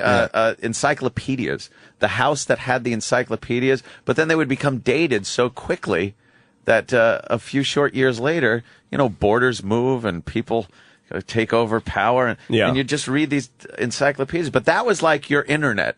That was the only information you were able to get at the drop of a hat was in your encyclopedias in your house. You used to sit there and toil if you didn't know something and couldn't find it out in your house through some kind of book or newspaper. By the way, you didn't know it. Where this stuff is good is things like the internet, because if you lived in, Oshkosh, Michigan or someplace, you weren't going to get a cool book. You weren't going to get Alice Doesn't Live Here Anymore, and you weren't going to get an Iggy Pop album. Right. You were going to get a Pat Boone album and whatever, and Encyclopedia Britannica. That's it. You had to live on that. Yeah. But now. hey, you throw on a leather jacket and leave town. You fucking, what's your problem? Yeah, get off the farm. Stay in your house? Get off the farm. Louis, just great social commentary today. Holy shit. love it. You opened my eyes to a bunch of shit. Quick break. Donald Rumsfeld next. Stay there. Sirius XM, the virus. This is the Opie and Anthony Show. Opie and Anthony Show. We got to go right to the phone. Oh, my God. Turn that music down. And welcome Donald Rumsfeld to the Opie and Anthony Show. Sir? Hello, sir? Yes, indeed. How are you? Very good. Very good. What a pleasure to talk to you. Donald Rumsfeld's new book, Known and Unknown, a memoir. I've been looking through this. Fascinating stuff because you have been a part of history in this country for many years, known many presidents. Welcome to the show, Mr. Rumsfeld. Well, thank you. It's a little embarrassing to discover that I've lived 1/3 of the history of our country. 1/3 the history, and been involved in a lot of things that have gone on through history. Very Indeed. important. I want to mention that all the proceeds that I received from the book are going to go to the troops and their families. Oh, that's nice. I thought what you were going to mention was you know exactly where we live, and to be nice. Oh, Opie. It's not. Where are you right now? Are you just at home? No, I'm in New York City. Oh, okay. Last night I was on the Jon Stewart show. Right. There was a. How did that go? Because John is a little liberal, I would say. Well, he comes at things from that direction, but he is very smart, very quick. Yeah.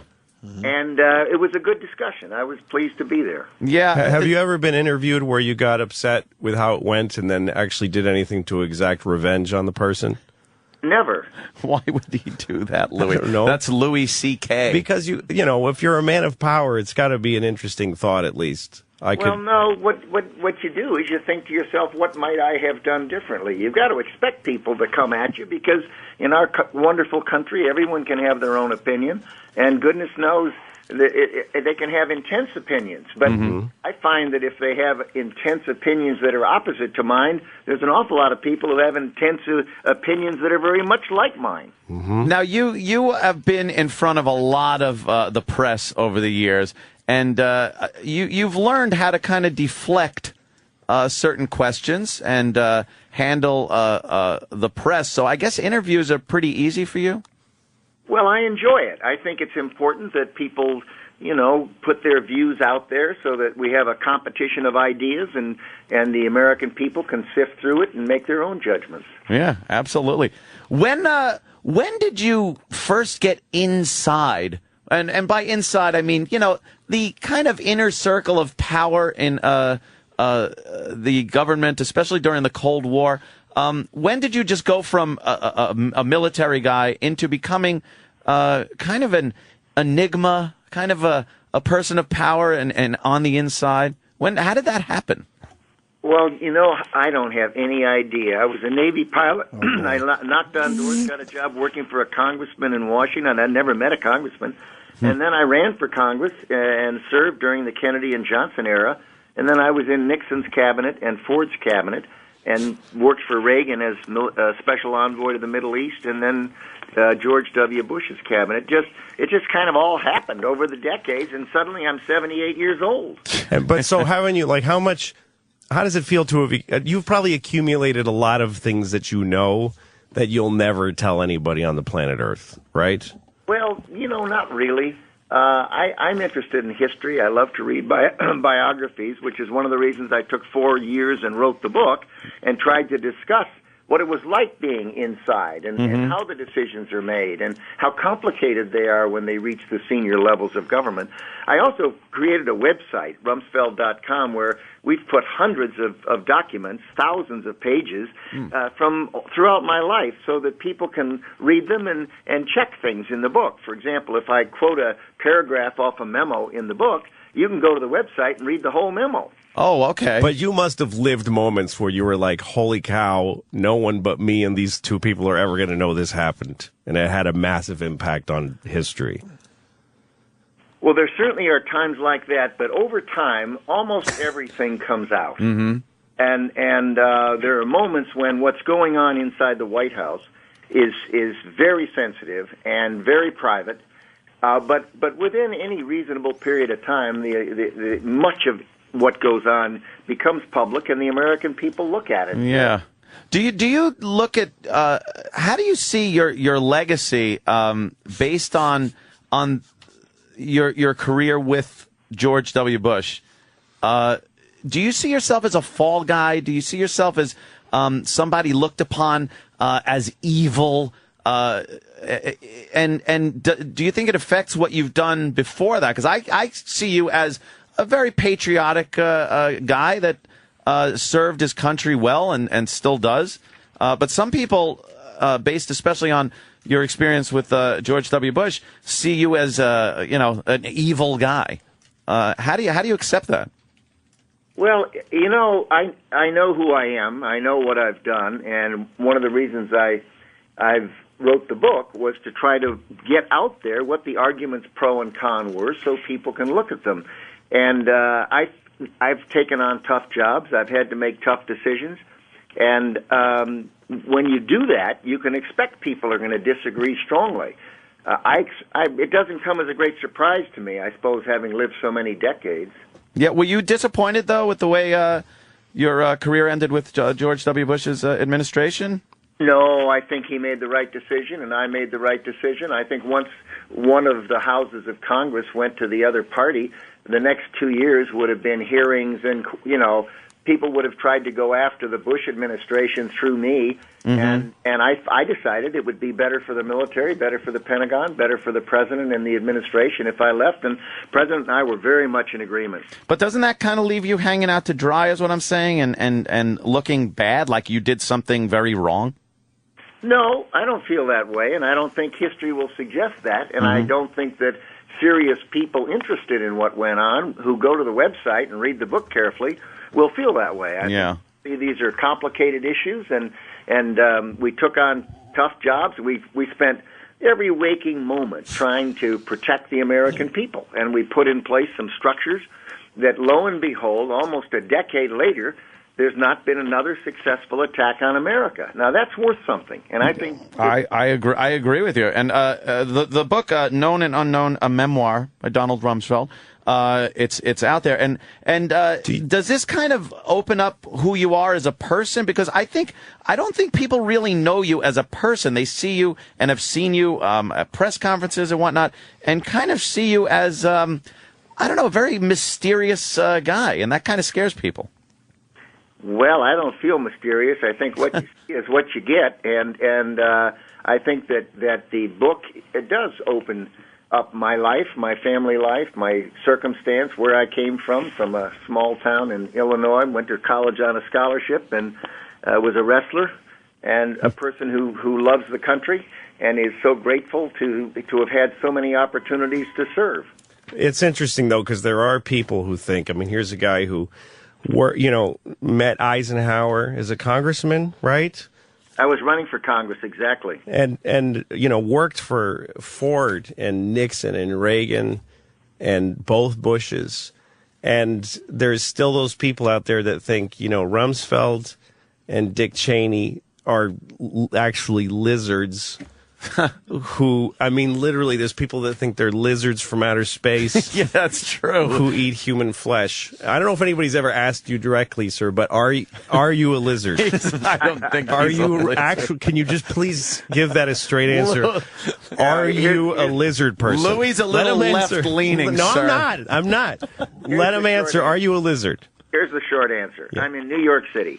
I walk down the street, people walk up, shake hands, stop me, they want an autograph, want to get a photograph with me, go to eat last night at dinner, and Joyce and I were sitting there in the little Italian restaurant, and a man came up and said he'd like to buy my dinner, and I refused.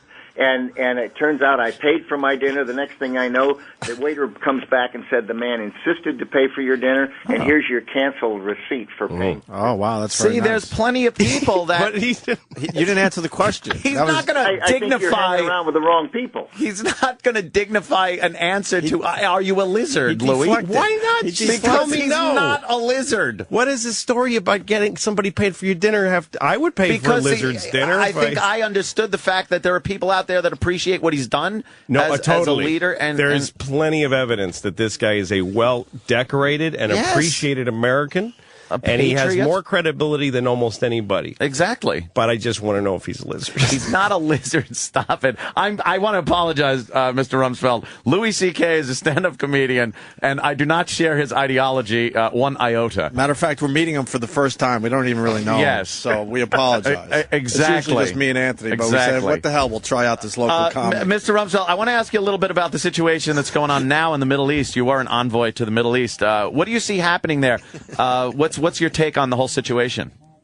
Well, I think what's happening is that we had good relations with many of the governments in there, in that region, and it was contributing to a stable situation with respect to the generally hostile attitude towards Israel, because an important country like Egypt had a peace treaty with Israel, and that was a valuable thing that Sadat did and Mubarak stuck with.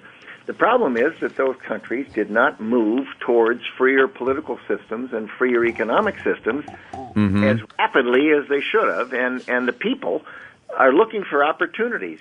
Very large populations that are young, and they don't have jobs, and they don't see opportunities, and they look around the world on television or Facebook or something, and they see other countries where people are doing well, and they become dissatisfied. So you have these kinds of turmoil and popular revolutions. Now, the problem is that, take Lebanon, for example, there was a popular revolution. Yeah, the Hamas wound up. Hezbollah ended up taking over, and that's a terrorist organization and repressive. Right. The same thing in Iran. Now, isn't that a worry? Like, especially when you have a revolution, as they did in Egypt, not a revolution, but protest, whatever you want to call it. The guy's gone without having another guy to put in there.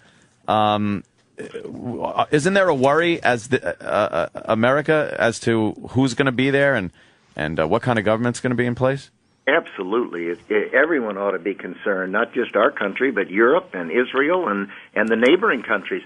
If the problem is that you can have a popular protest and revolution, and the winner is not the people that are looking for greater opportunity. The winner often is a minority group that is very disciplined, very well organized, and very vicious, like Hezbollah in Lebanon, or like the Ayatollahs in Iran. Yeah. So you could get the Muslim Brotherhood. Oh, that doesn't sound good. Radical extremists. Exactly. Over Egypt, which would be terribly dangerous. Absolutely. Listen, and these are great questions, Anthony, and they're questions that Mr. Rumsfeld is going to answer better than almost anybody in the world. Yeah. But I still want to know if he's a lizard. And if he is, stop it. If he's tasted human flesh. No, stop. I just want to know. Mr. Rumsfeld, again, I want to apologize for Louis C.K. He's a stand-up comedian. He's playing at the Borgata. It's go to a legitimate. Borgata.com. Look, if he's a lizard who has eaten people, don't encourage him. It'll just make him worse. See, I will stop the Mr. second Rumsfeld. I get a denial. I'll stop asking. Tell Louis that my grandchildren are listening. See? Well, listen, they have a right to know, too. No, he's not a lizard, and he's not tasted human flesh. But you're answering. That's easy for you to say. I can answer because I know the guy is a great American, a great patriot. Yes, I totally agree with that. He's done great things for this country. And yes, Anthony. Is he a lizard? Is Dick Cheney a lizard? No, they're not. They are people. Any Mexican babies? Have they eaten any human beings? Stop it. Stop it. I know. Mr. Rumsfeld, I apologize. Louis C.K. I paid for this microphone, mister. I want an answer.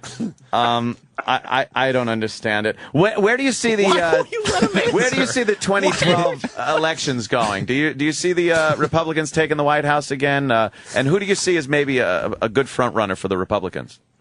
I don't think there is one. I think it's one of those rare times when there's not an incumbent president running and there's not a vice president running and there's not an obvious person. And I think what we ought to do is watch them run around the track a while and see how they handle things. It's a tough job, as President Obama is finding out. It's a lot easier to campaign than exactly. And So I think we ought to watch all these candidates. There's some terrific ones running, and I think some of them have executive experience. Some of them have a lot of legislative experience. And see how they handle. Because what's going to happen is they're going to get asked tough questions. Mm-hmm. They're going to get put in difficult positions.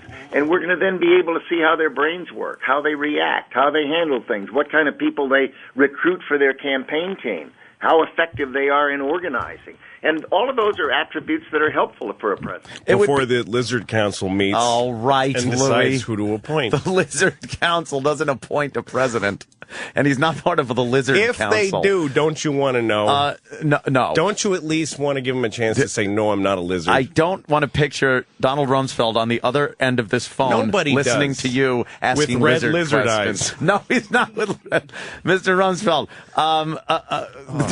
Again, with 2012 elections, wouldn't it be good to, and I always wonder why this doesn't happen sooner, to start really grooming a good candidate now? They always seem, the Republicans always seem to wait till the last minute to really kind of get together and get a candidate there, a viable candidate that could take on a Democrat, especially an incumbent. Well, I think that's true of both political parties. If you think back to the Democratic primary that Mr. Obama won, and I think the reason for that is there's no senior council of leading Democrats or leading Republicans who can go into a smoke-filled room and start grooming somebody. It's the American people and the parties, the people of each party that end up picking these candidates. But it does seem like it would be a lot more advantageous, especially for the party, if they would kind of work together instead of everybody trying to get their piece of the presidency, to just work together and get a candidate, a viable candidate to run that would really have a shot at winning. Well, and of course, a primary process can produce a mistake, and you could end up with a candidate who's not very good. Exactly, and I don't think we want to see that. I definitely don't want to see another 4 years of Barack Obama.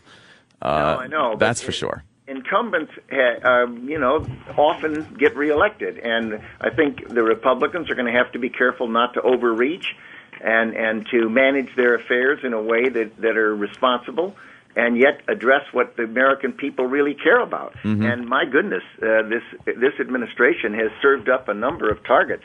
How anyone can think that the budget President Obama put forward is responsible is beyond me. Yeah. The debt in this country is crushing, and it's going to damage this generation and future generations unless people have the courage to step up and deal with it. What was it like when you met? There's a picture of you shaking hands with Saddam Hussein. Like, what was that day like? The day you met that dude. Oh, that famous picture. The dude who later was hung in a badly lit room. I tried to tell Louis that was indeed during the time when he was an ally. I'm just curious what that day was like. And was, okay. I'm just curious, what was that like to meet that fella? Fair enough. Well, it was.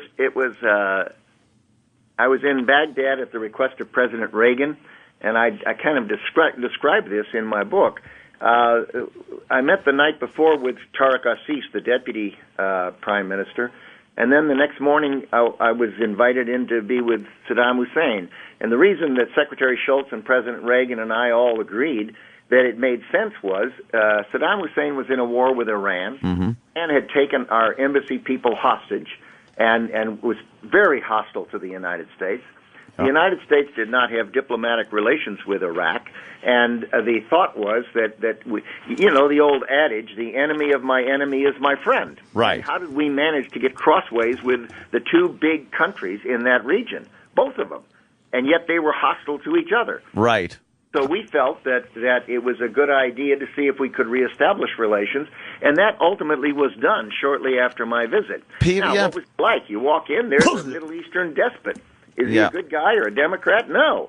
He's a thug, and he's in fatigues, and he's got a pistol on his hip, and he's a tough guy and not a good guy. On the other hand, people in Iran were worse, and when you get up in the morning and look around the world, there are not a lot of George Washingtons or Abraham Lincolns. We have to deal with people who aren't perfect on occasion. Exactly. That's what I was trying to tell Louis. And then, so how many guys do you think you've met that died by hanging? Oh, Jesus. That's a good question. Yeah, more than one. Yeah. More than one. More than one. See, I've never met anybody who. I met a girl who hung herself. But I've never met anybody who was sentenced to hanging. He's had to deal with thugs during his career at some point. Sure. He's, the world. And a lot of people judge things, I've noticed, Mr.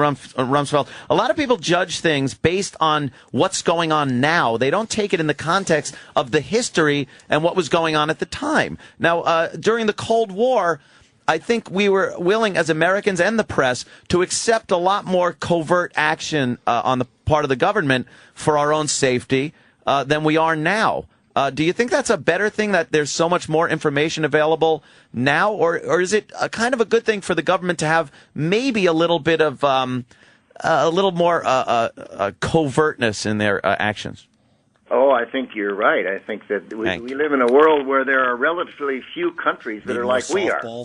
We have free political systems, and that means that we have got to have intelligence gathering activities if we're going to protect the American people. Exactly. But American safety is like the biggest deal to us. American defense. We've got to keep the American people safe. But what if a whole lot of people in other places have to die in order for us to be safe? Like, what if you found out that a lot of America was going to get hurt unless we just took France and just wiped it out? Would you trade France? Hypothetical. Would you trade France for Texas and Arizona? Can you imagine if I answered that question?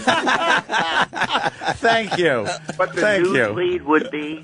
Exactly. It would be like the answering your earlier question, where I would deny that I'm something that you asked me. Right. He's not going to deny he's a lizard. But he hasn't officially denied it. What would be hurt by denying that you're a lizard? I did not just arrive in town falling off a turnip. There are no turnip carts in New York City. Well, he didn't fall off of one. No, regardless. I totally understand. But no, that's fascinating to me. What would be hurt by denying? And I'm not going to ask you to deny it now. I'm more interested in what would be hurt if you denied that you're a lizard. He's justifying the question. Sorry, I brought it up. I apologize. But I mean, we like to think that we're a comedy show, so we're just kind of asking a silly question. But that there, is Mr. fascinating Rumsfeld. to me, that saying I am not a lizard might be dangerous. I want to know how it might hurt. Wait, how would it hurt your credibility? This happened. How did this happen? There's a guy laughing in the background that is looking up our addresses now. Mr. Rumsfeld, notice that Anthony Cumia is a true patriot. I am right behind you. I love your book, Donald Rumsfeld, Known and Unknown Memoir, in bookstores now. This thing really flying off the shelves, too. I want to ask Mr. Rumsfeld his opinion on the unions right now. It's a big topic out there. Well, it is, and what we've got is a government, an administration that, according to the data, has fewer people who've ever been in business than any administration in modern history. And what you've got is a lot of people who are lawyers and professional government people, and they don't have the business background. They have very close connections to the unions, and I'm terribly worried about the way that our trade relations are going around the country. The president and the administration have been responding to pressure from the unions with respect to the trade deal with South Korea, the trade agreement with Colombia. Here's Colombia, an important country in our hemisphere, and we've been stiffing them, we're missing what's going on in the world. Mm-hmm. In Asia, there are all kinds of trade agreements, and the United States is absent without leave. We're not engaged and doing it. And I think the answer is it's because of the unions. And we're at a first point in our country's history where there are more union members who are government employees than there are who are in the private sector. That's a conflict, if you ask me. Well, it's a worry. Yeah. And I think it's also not surprising, then, to note that the average pay of government employees is now higher than in the private sector. That's not right. And of course, why is that not right? Because it should be the other way around. Well, of course, teachers are government employees, right? And the jobs and the products and the opportunities are all in the private sector, not in government. Right. But a teacher is a public employee, right? Is a unionized public employee. Yes. So they should be paid well, right?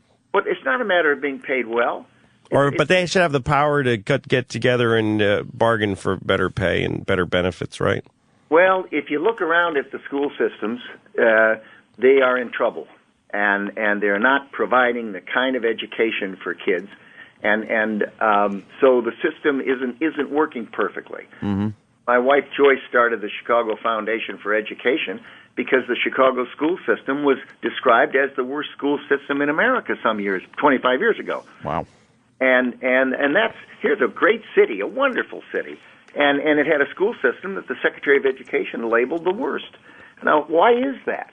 It isn't because people are bad. It's because the process isn't working. There wasn't any choice.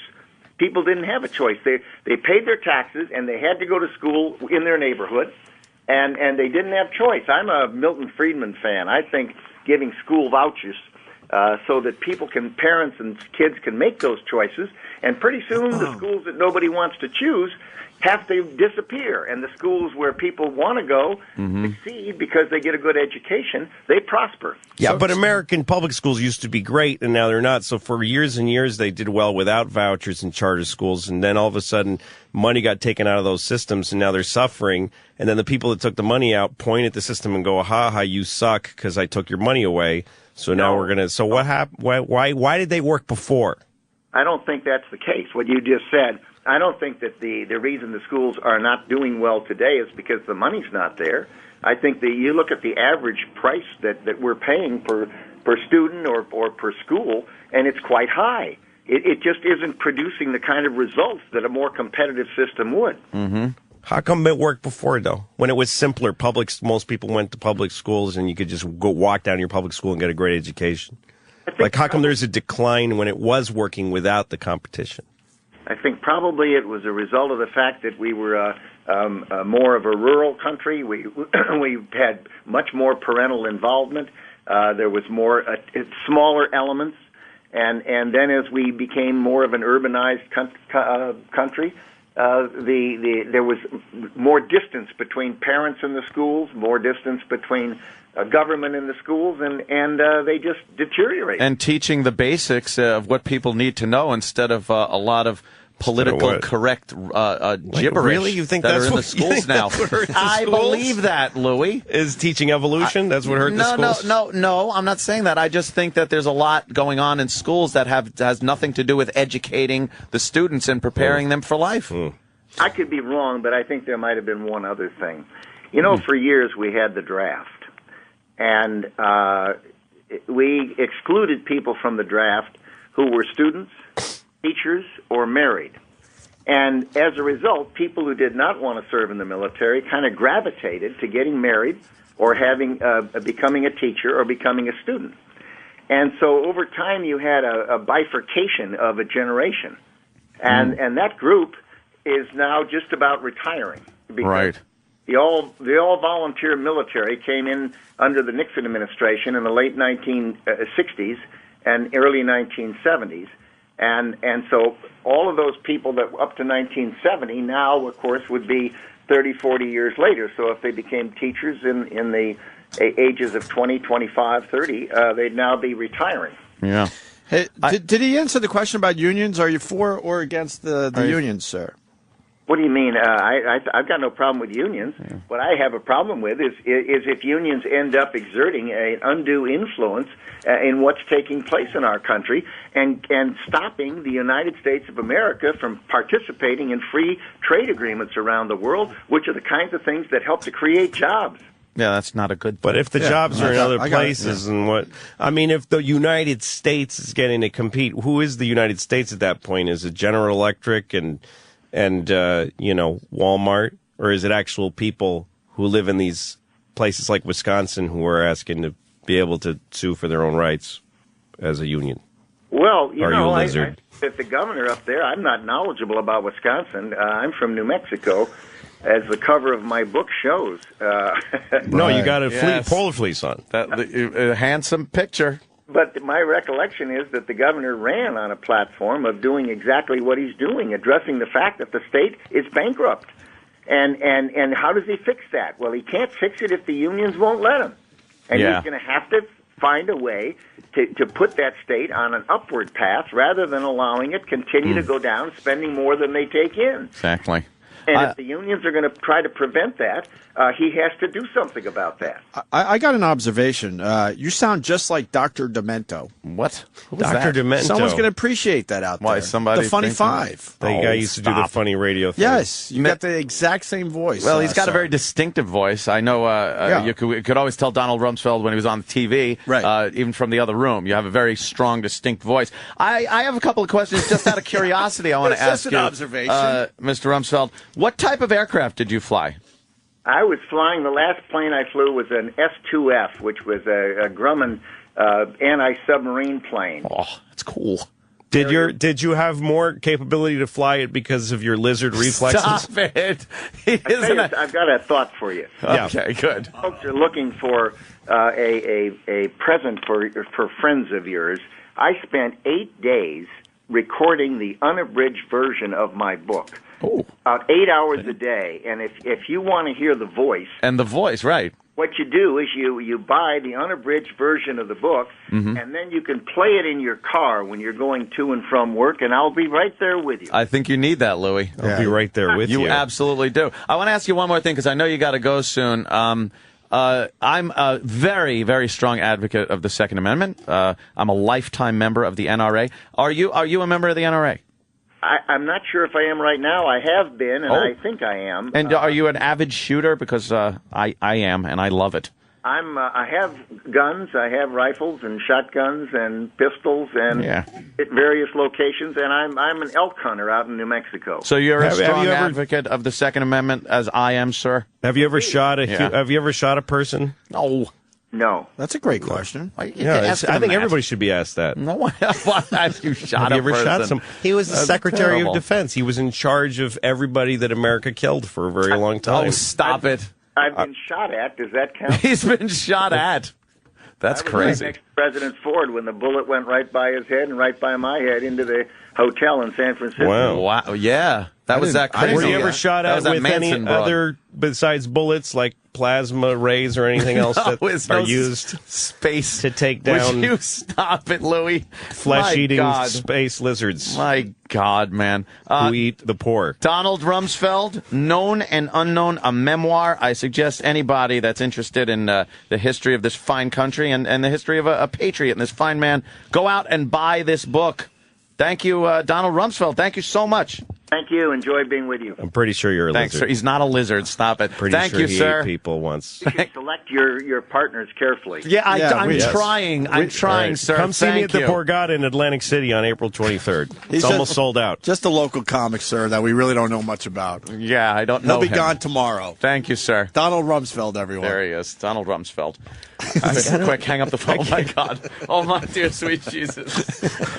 I can't believe you didn't let him answer. Why did you keep... Because he wasn't ever going to answer. Why not just at least say I'm not a lizard? Hear his not answering. At least hear the silence of not answering. He said I wouldn't answer that because I didn't get to hear because you kept talking with other questions over him not answering. I'm not sit there and listen to the former Secretary of Defense try to defend that he's not a lizard. Why? Why wouldn't you? Why? Because why wouldn't you want to live that moment? Because first of all, he's not a lizard. Why do you want to be baby CNN instead of the only show that finally got the guy to say, okay, look, I'm going to finally say something about this lizard shit. I'm tired of hearing it.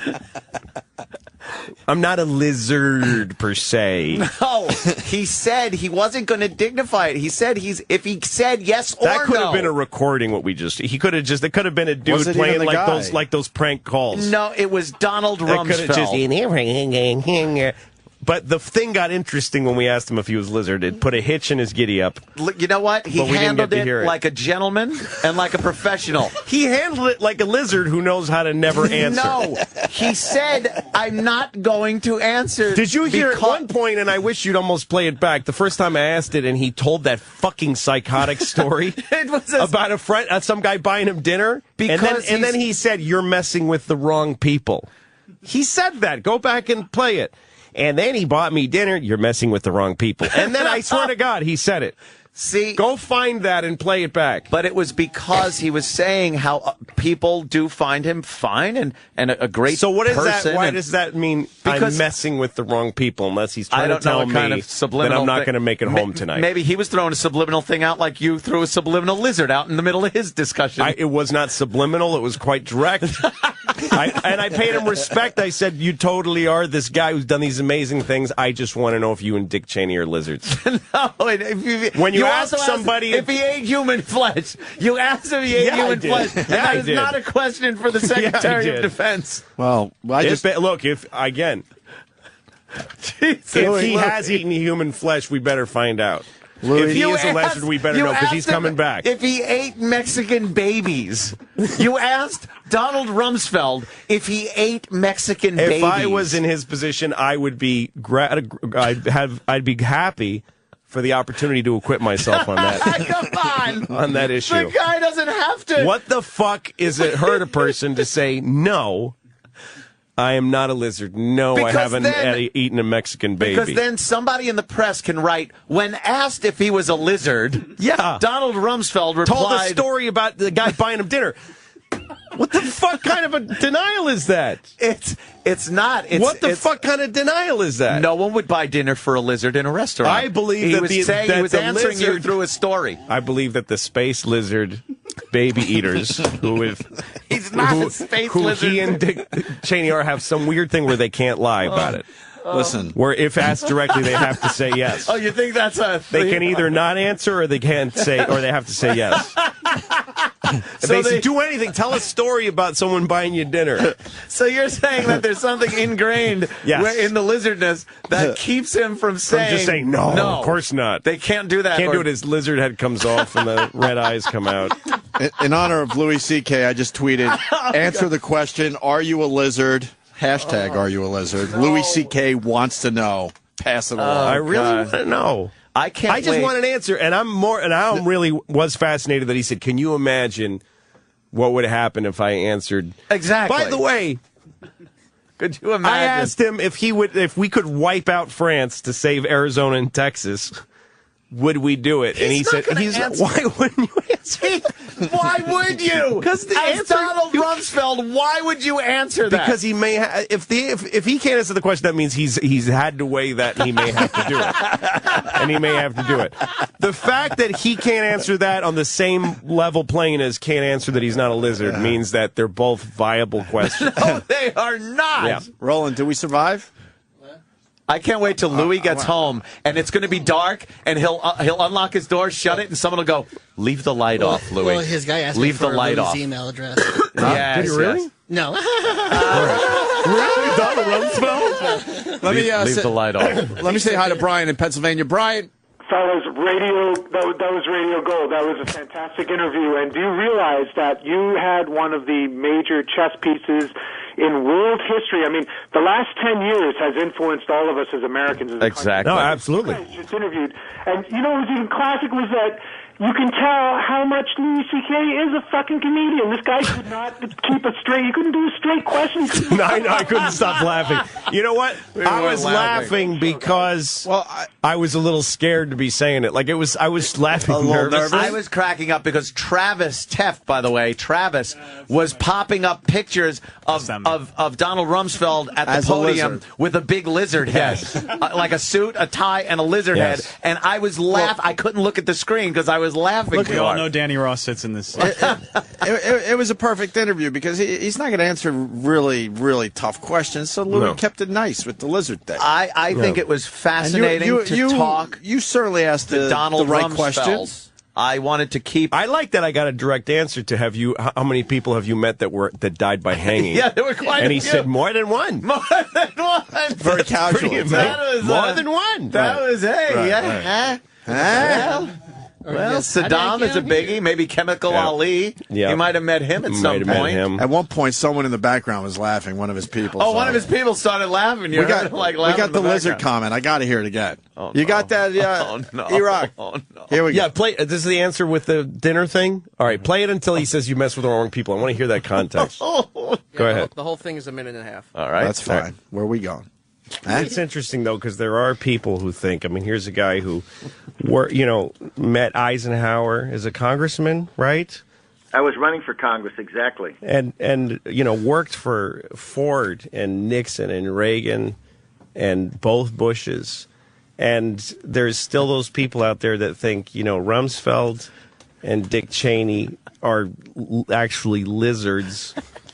Who, I mean, literally, there's people that think they're lizards from outer space. Yeah, that's true. Who eat human flesh. I don't know if anybody's ever asked you directly, sir, but are you a lizard? I don't think. Are you actually? Can you just please give that a straight answer?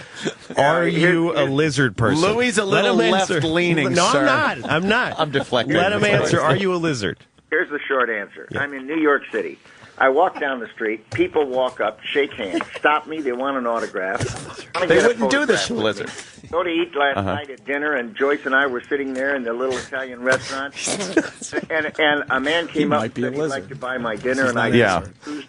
And it turns out I paid for my dinner. The next thing I know, the waiter comes back and said the man insisted to pay for your dinner, and here's your canceled receipt for paying. Oh, wow, that's very nice. There's plenty of people that... you didn't answer the question. He's not going to dignify... I think you're hanging around with the wrong people. He's not going to dignify an answer to, are you a lizard? Stop it there. Did you hear that? Yeah. He was asked if he was a lizard from space who eats human flesh. Right. His answer was, the short answer is, I was walking in New York City last night. We went to a little Italian restaurant. Me and Joyce had a nice dinner. A fellow wanted to pay for our dinner. Turns out we'd already paid for our dinner. Next thing I know, the waiter gives us a canceled check, says, it's on the house. I think you're messing with the wrong people. That was his answer verbatim. That was his answer verbatim. I think he said, you're hanging around with the wrong people. Play just that last quote again. Okay. You didn't answer the question. He's not going to dignify. I think you're hanging around with the wrong people. Well, even what the fuck does that even mean? He meant that we shouldn't be hanging with you. Oh, is that it? Yes.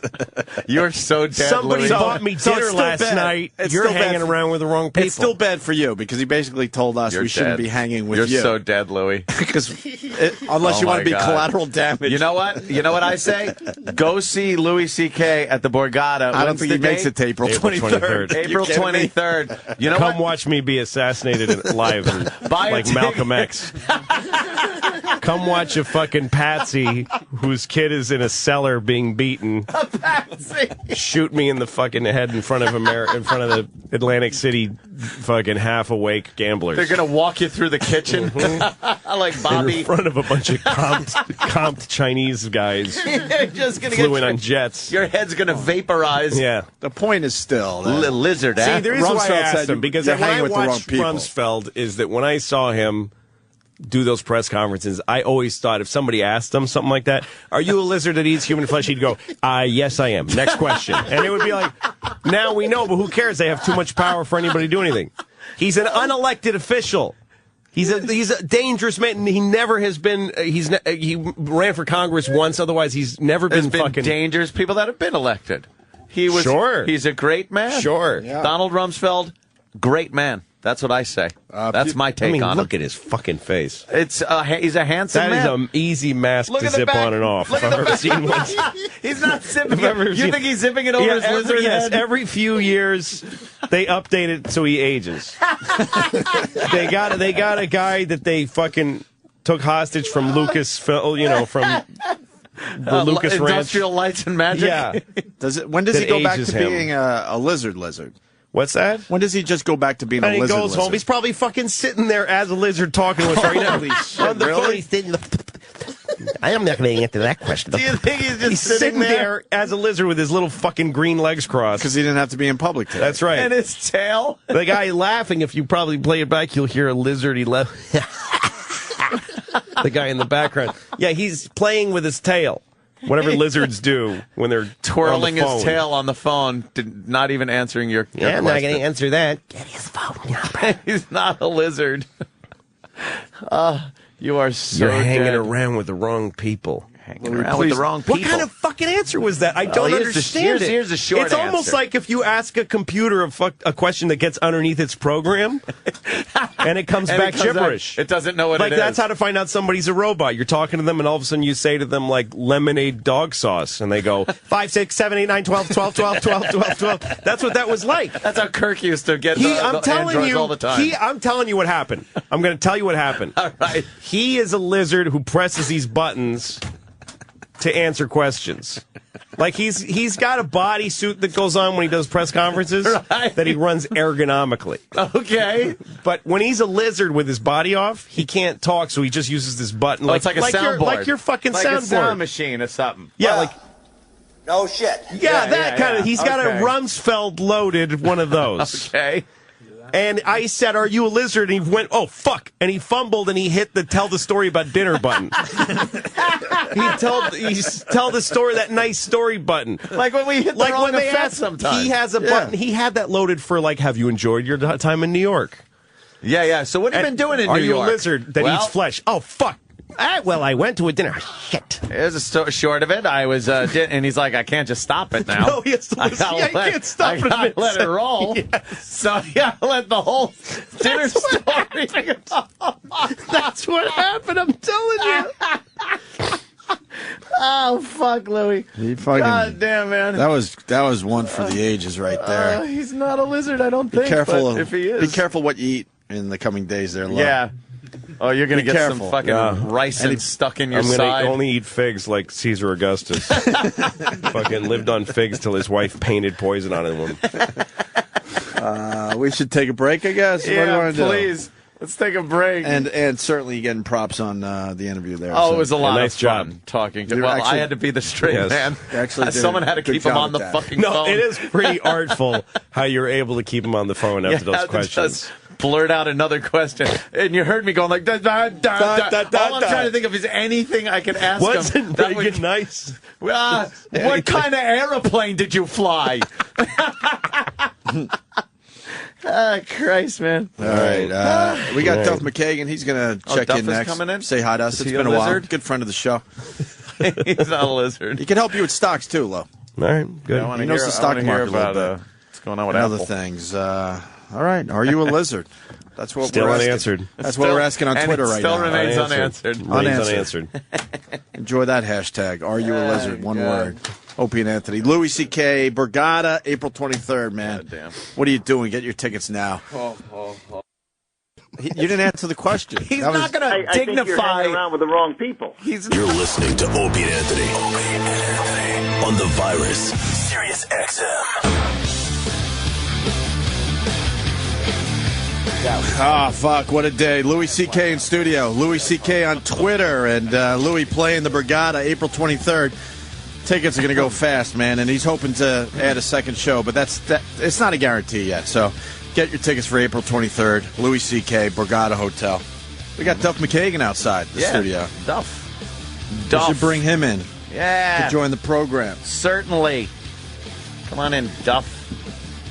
What's he been up to? There he is. What's up, Duff? Duff. It's been a while. We're in the new studio. How you been, man? Good, how are you? Good. Doing all right. It's Louis C.K. Hi, how Duff are you? Good, McKagan. how are you doing? Nice to meet you. You too. Nice meeting you. Yeah, Louis is a good guy. Morning. We like Louis. Yeah. He's going to be We dead doing this? soon, though. No, he'll sit Yeah, right that's, there. that's cool. Yeah. Yeah, Donald Rumsfeld is going to have him killed. We're calling him. It might not implying be he a was- good day. He's a lizard. Yeah, you missed it, but You guys got one of the 5 interviews or something? Yeah. Is that yeah, right? yeah, Yeah. We did real well, Special. man. I don't know how he got that. Louis done. was he had no suggesting he was a business. lizard, man. Yeah, he had no business calling this radio show. No, none. So I really don't know how I don't he know got him. who. I think No. was that Roland that actually bullshit. Because Imus is mad. Imus does politics, you know. Imus didn't get. Imus didn't get Rummy, but we did. Opie and Anthony got him. Yeah, he's pissed off that we got him.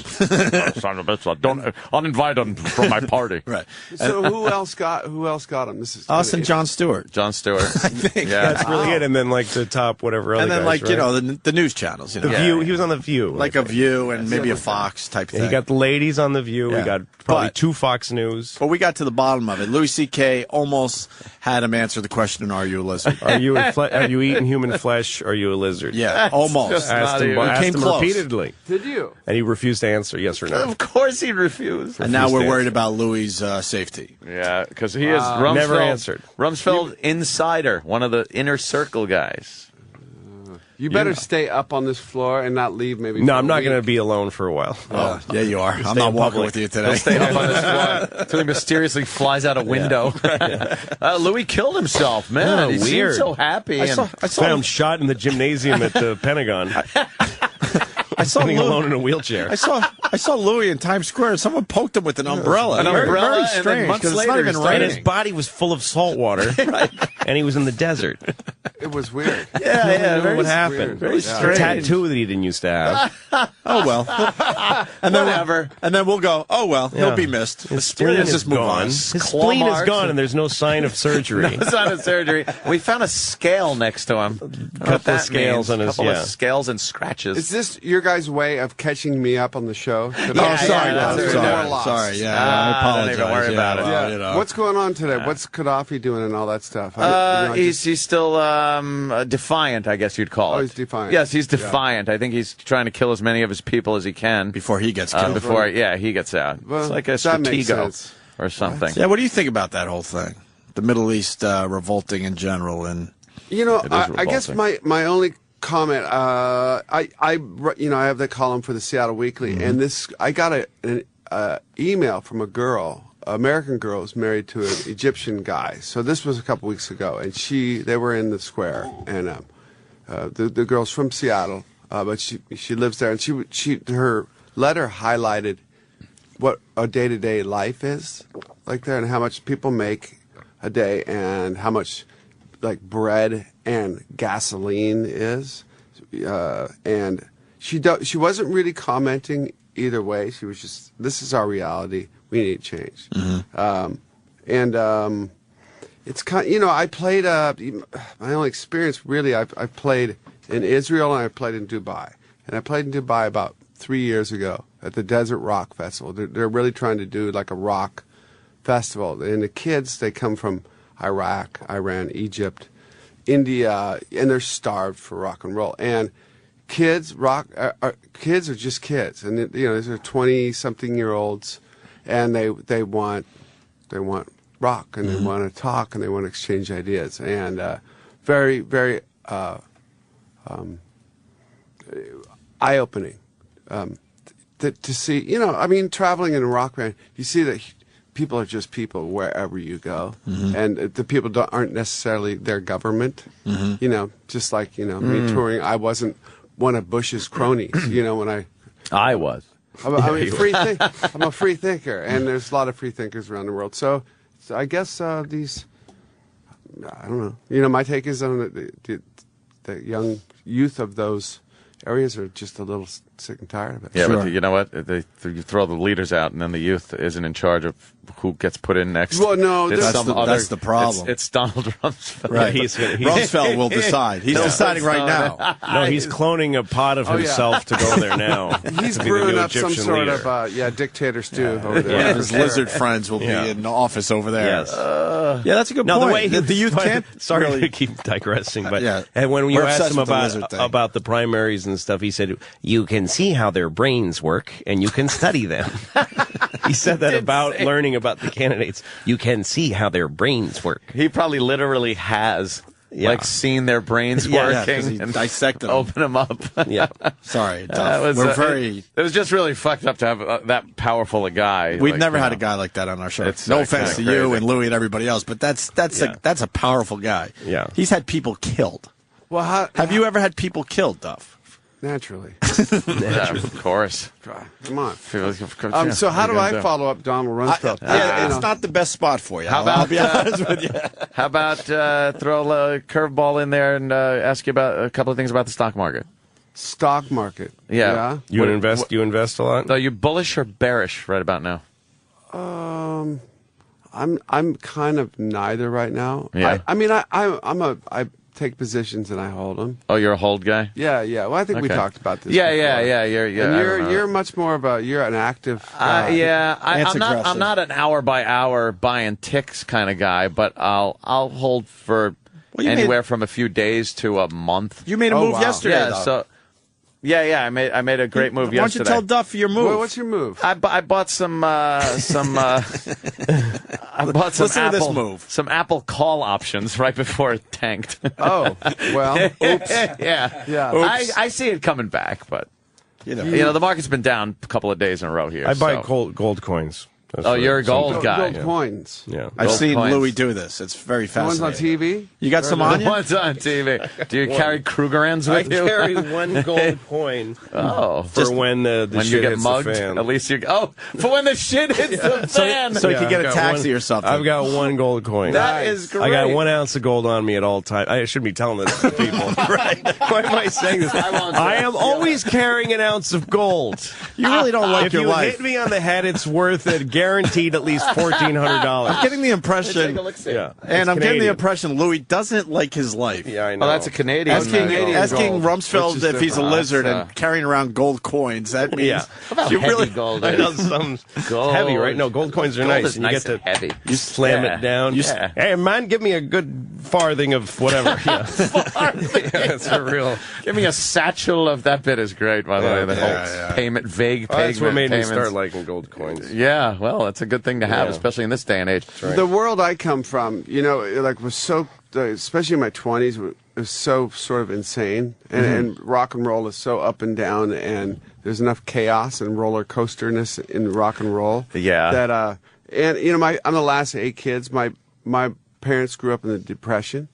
And so I learned a lot. I heard the stories, just kind of learned the lessons. And there's enough chaos in my life that I really found when I went back to school in my 30s at business school that I was really like that rule of sevens for me.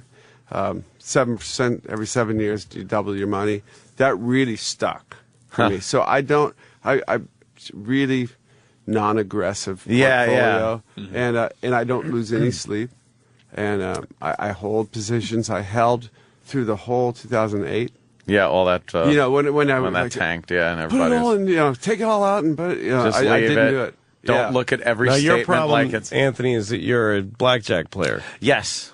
And the problem with blackjack players, if you just sit there and win $25 every hand, then you're going to be a millionaire if you're just patient. That's great. And when you lose, you're only going to lose $25. But which you start It's like thinking casino. that you're good at blackjack. It's like casino. If when you they- win that- 3 that hands, you quote. think it's due to your eminence on Right, Earth. of So you go, course. fuck it, $10,000 hand. I'm like, I don't consider it winning $25. I consider it losing $9,975. That's right. He's been known to do that, though. Because he didn't bet that. He's done some pretty crazy hands. I've done crazy hands. But you've done okay. You're pretty smart about that, aren't you? I'm not.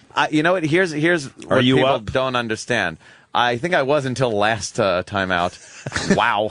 By the much way, did you go lose? to the Borgata. Enjoy the Anthony Cumia wing that they've installed there when you go see Louis C.K. at the Borgata. Wow!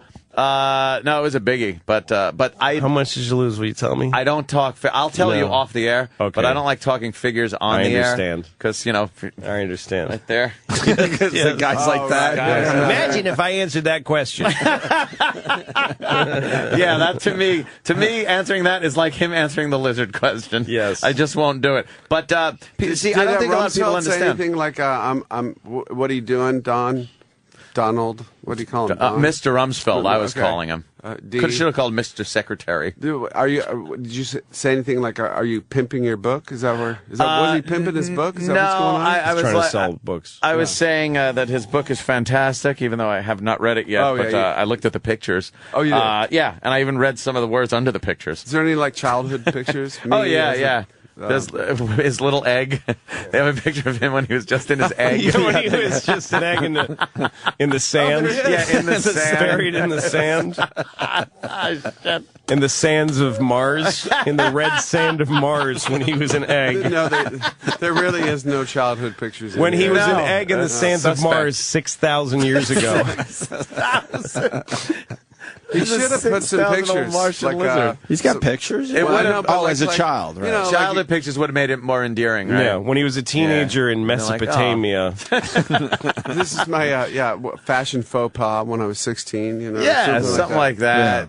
Yeah. Way back. College. When the hell was he born? How old is he? He says 78, I think. Yeah. Duff, what are we promoting today? What brings you to New York? Well, I got The Loaded has a record coming out. Oh, right on. April 19th. It's called The Taking. We're making a movie. Really? For it. It's pretty damn hilarious. Right. Yeah. Our drummer gets kidnapped. Figure too. And it all happens in one day, and it's a madcap comedy. Well, of course. But it's really. Oh, thank you. Coffee delivered. Yeah, Starbucks. You guys do it all. We're not right happy here. with Starbucks. This is real good. He remembers when Starbucks literally was a local fucking right when it was a coffee. Pike Street, when it was a cool thing for a minute. There was. Right? You remember when there was one? At the market, Pike Place Market. And at the time, they had to compete with a bunch of other kids who had their own little coffee kiosks. There was more those kiosks on the streets that used to have. There was one. There was the one under the monorail. That's the original. That was the first Starbucks. Walk up. No, that wasn't before Starbucks. But there was just a lot of little coffee. But Louis, I remember we that. should ask him because Are you from Seattle? No, I used to play. I do stand up, so I played there a lot in my youth. But There's a couple of shitty comedy clubs there. We should ask him. They were shitty. You know, Giggles. I don't know if you ever. I played Giggles. Yeah. Now you know it just turned into what?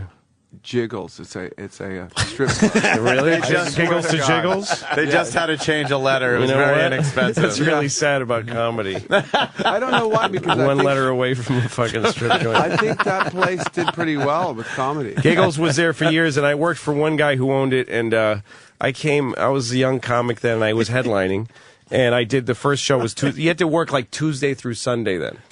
And so I did the Tuesday night show, and then Wednesday morning he woke me up in my hotel at 6 a.m. And he says, how do you feel it went last night? Wow. And I said, I thought I did pretty good. He goes, I didn't feel that the audience respected you at all. Wow. At 6 a.m. he did Yeah. this. And I said, what are you talking about? And he goes, you don't wear a jacket. You're on stage in a T-shirt. The fuck? I want you to wear a jacket the rest of the week. Wow. And I said, I don't wear a jacket. I don't own one. I'm certainly not traveling with one. Yeah. So why don't I take you to the store today and you buy a jacket, and I'll take it out of your check, and then your shows will go better. And I said, listen, jacket is. He said that, and I said, listen, I'm not going to go to the to the store with you. I'm not going to buy a jacket. So just tell me now if I got to get on the plane and go home, because this whole line of questioning. I'm not doing this. It's just awful. Either put up with me or send me home. Yeah. And he was, all right. So, you should have worn a jacket, but fine. What was the 6 a.m. thing about? He called me at 6 a.m. That's when when he wakes up. He was obsessed with the fact he was up all night. Look good. Fucking comic wasn't wearing a let's jacket. fast forward for Duff. Wow. Yeah. Louis played Carnegie Hall recently in Very a nice. black shitty T-shirt. Yeah. So what did that guy know? That's right. Sorry. Sorry to say black shitty, but T-shirt and jeans. No, it was just a black T-shirt and jeans. No one gave a shit because the guy was hilarious and got a standing ovation at the end. Yeah, and that guy. So what did that guy know with his stupid jacket? His club's now Jiggles. It's not That's Jiggles, right. So look where he's at. That's right. Right. Well, he's probably looking at. Duff, can we ask Yeah. you something? Because we were talking about this earlier. Now, you remember when Starbucks was one store. We were talking about corporate America squeezing everyone out, especially like a Starbucks is squeezing out all the local coffee guys. Are you seeing that even in Seattle? Is Starbucks... No, the Northwest in general, like Seattle and Portland. Have you seen Portlandia yet? No, I haven't seen it. You've heard about it. Yeah. What? Kind of genius. That's what I heard. It's It's a funny. show on IFC, and you have to see it. It kind of takes the piss out of the preciousness of Portland and Seattle, but more Portland. But no, there's still little independent coffee roasters all over the place in Seattle. In Seattle, Starbucks is looked at as sort of oh, really? You went to Starbucks when you could have went to Stumptown or Zoka Coffee Roaster, So you guys are hanging in there because the rest of America is being taken over by Starbucks. That's the But it's convenient. Louis was making today. I don't really. Starbucks is fine. Mm-hmm. It is huge and corporate, yes, but you can get it anywhere. Mm-hmm. In the world. And that's the problem, man. That's it? Man. Yeah, well. Right. I'm kind of losing that edge, Oh, yeah? I kind of get.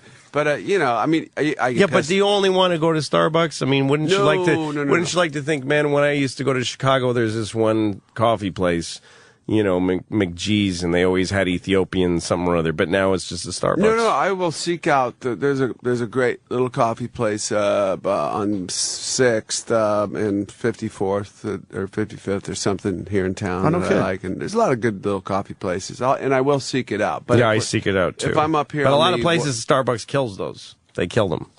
They predatorily kill them. No, there is that. They will strategically put their stores in places, of course. But I don't know where we're going with this. Starbucks is taking. I get, when BP. We got the whole corporate thing. That's BP, where we're going. I mean, that kind of the BP and the sort of passing the buck thing happened in the. Now that I made some money on. BP. Yeah, BP went down because little ducks were being all coated in oil.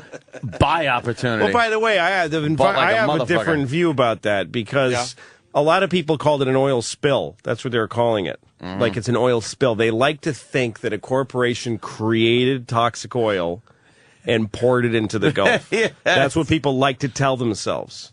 That a Texas American corporation. But oil is fucking dead pine trees and all kinds of. It's a natural mineral that's beneath the earth that leaked out by a British corporation that was trying to get it. Yes, but it's the earth shitting in its own mouth. It's not. It's all natural, and animals died, and greed was the cause of it. But it wasn't. It's natural. Yeah, it is a natural thing. It's a bubbling. It's like getting mad at a volcano in a way. Lava. Yeah. Volcano. It's like getting mad at a volcano, and you go, "Well, human beings made the volcano erupt." Well, human beings are just like animals. We're just here fucking around. No, we're like yeast that eats sugar and shits alcohol. We eat oil and shit smoke. I mean, it's just something that we do. If you pulled back like an anthropologist or even just biologist, you'd say these bugs burrow into the ground and sop up the oil. Yeah. It's like if beavers move into your area, the water goes up. The water goes up. Nobody gets mad at nobody calls the beavers fucking Republicans. But here's the deal. BP didn't shit in their own mouth. They shit in the Gulf of Mexico's mouth. Yeah, and by the way, it's the Gulf of Mexico. Like, nobody even gives a shit how the Mexicans feel about it. Like, it's a thing that America suffered for, and Mexico's like, we're not nuts about it either. They're busy in a drug war right now. Yeah, they're having a big drug war down there, and I don't know. But it's all, I just decided it was a great time to buy British Petroleum stock, and it went up. It started going back up after they realized. I bought it when it was still leaking. And the second they capped that thing and did the test, and it's like, well, it's capped.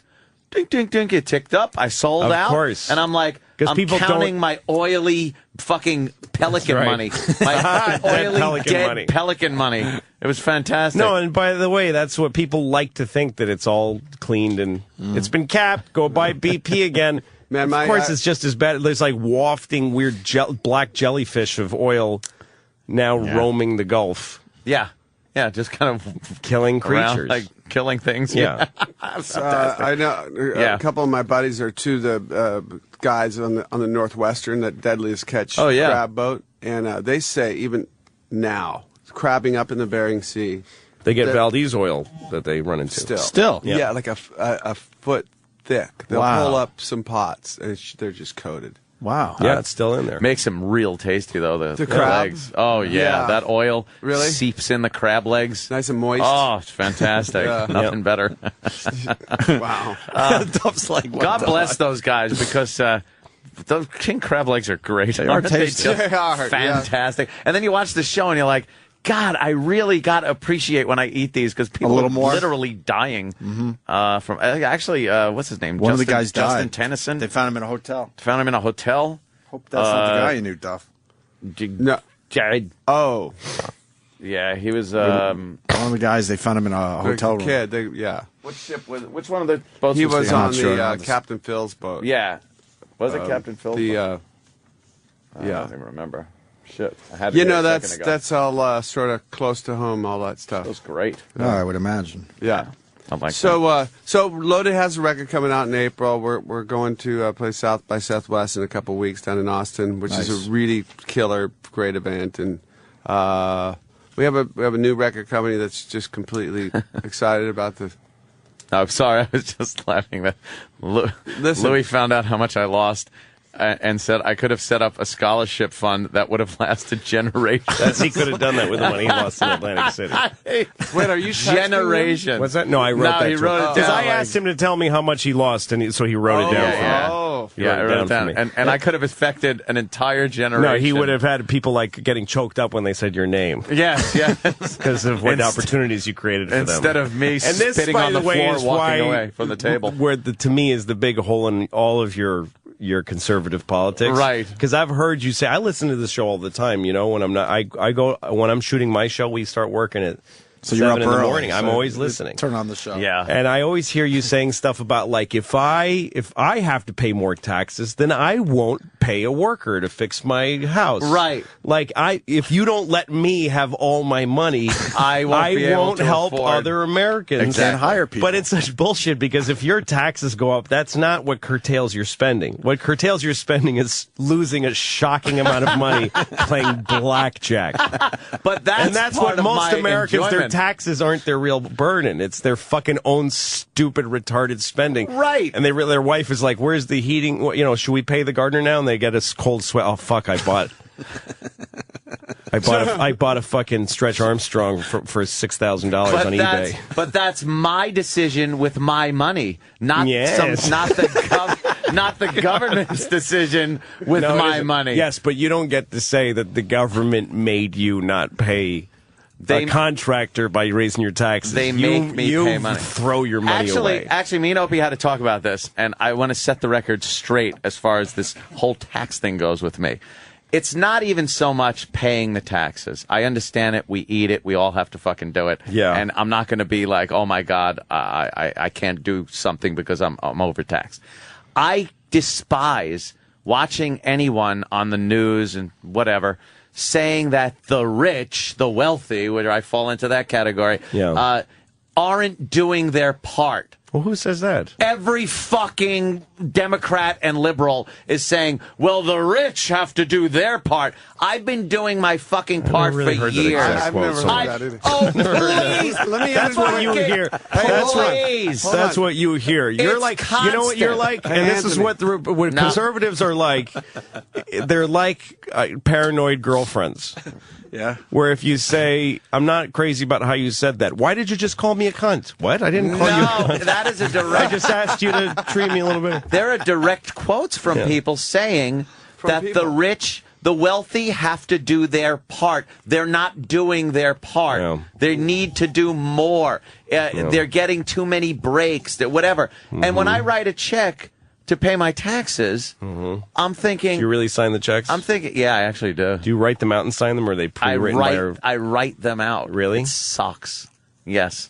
I write them out. You don't have an accountant? Yeah, but he doesn't write them out. I just sign. He just tells me how much. I don't even sign them. He tells me how much. I don't even sign them. Really? That's brilliant. Until they rip you off. That's why I'm a liberal. You're going to be so fucked They're going to rip you day. off one day, though. You're going to sign your own checks. I know it's worth it. It's been I've stored away enough years where he hasn't fucked me. If Billy Joel could get fucked, Louis C.K. can. Dane's own brother fucked him over. But Billy Joel's what? Brother-in-law, was it? Yeah. I've been with my guy since 90-something. Yeah, well, one day he's going to realize that he's not doing at this well point, anymore. he kind of deserves it. You know, there was a guy... If he takes my money, he kind of deserves it. He floated me for many years.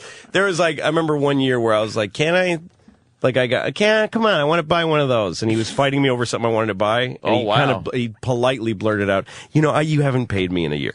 I don't take money anymore because you're barely alive. The partners of the firm have told me to dump you several times. Wow. Good point. Stop telling me you want to buy a fucking, Rolex. when we haven't taken our 2% in a year. Over a year. You asshole. So at this point, if he rips me off, he's got to come. Sure. There are people that were with Bernie Madoff for like 17 years. Sure, and 17 longer, good years. And 17 great years. Yeah. And then just got fucked. That's right. So, I guess anybody is Would you take that capable. deal? 17 good years amazing, and amazing It years. all depends on how old you are when that ends. That's true, when it starts. If you're fucking 75, you know what? It's a pretty 80, good fuck deal it. for the victims because they're not much better off than he is in terms of they fucking did the same dumb corrupt thing. Their crime is they didn't care or want to ask. Right. Mm-hmm. But he gets to be the lightning rod. He goes to jail and they get to go and start again. At least they get to start again and they're free. Start over again. They're free. Yeah. But he goes to jail. You got to think a lot of those guys kind of knew something wasn't right. Something was up. You got to think that. Definitely. Hey, I got one question for Duff, one GNR question, and I apologize ahead of time because I try not to ask you guys the GNR questions anymore because Slash goes, oh, man, come on. But there is like a weird rumor. Well, as long as you're still doing the Super Bowl and playing, playing the one riff and then going back down on the riser. Slash had a good gig. Then he needs to answer the question. He did have a good gig at the Super Bowl, and that's came up, played that one riff, and then back down to some quiet room with an intern. Am I done? Goes back under the field, and there's some bored-looking Texan kid there. Can you imagine? I think that's it on his headset. Yeah, I think that's it. You can go home. You're done. Is that a Texas accent? What's that? I don't know. Yeah, that's it. I think you're done. You can go ahead and get back on the chopper. Imagine the check he got for that. Though. Oh yeah, that's what I was. Crap. That was the easiest money anybody ever earned. There is a rumor of a. And also, by the way, it might not have been Slash. I mean, he's got the hat. And I'm not even saying that they fake Slash. I mean, that Slash could have sent you want to do that for me? Yeah, I'll give you $12,000. Yeah. Go do it for me. There's no money in the playing Super Bowl half. Oh, really? No. It's just an honor. They pay all the expenses and whatnot. Mm-hmm. Yeah, and it's sort of just like I didn't know promote that. your thing, your project. Yeah. Well, there is a rumor the NFL trying to get you guys together, the actual Guns N' Roses together to play the halftime next year. Funniest thing was is that a real? I mean, you've heard that rumor by now, right? Yeah, I heard it in my own house. My wife comes to me. She goes, "Honey, the NFL's trying to get you guys. They're getting you guys back together for next year's."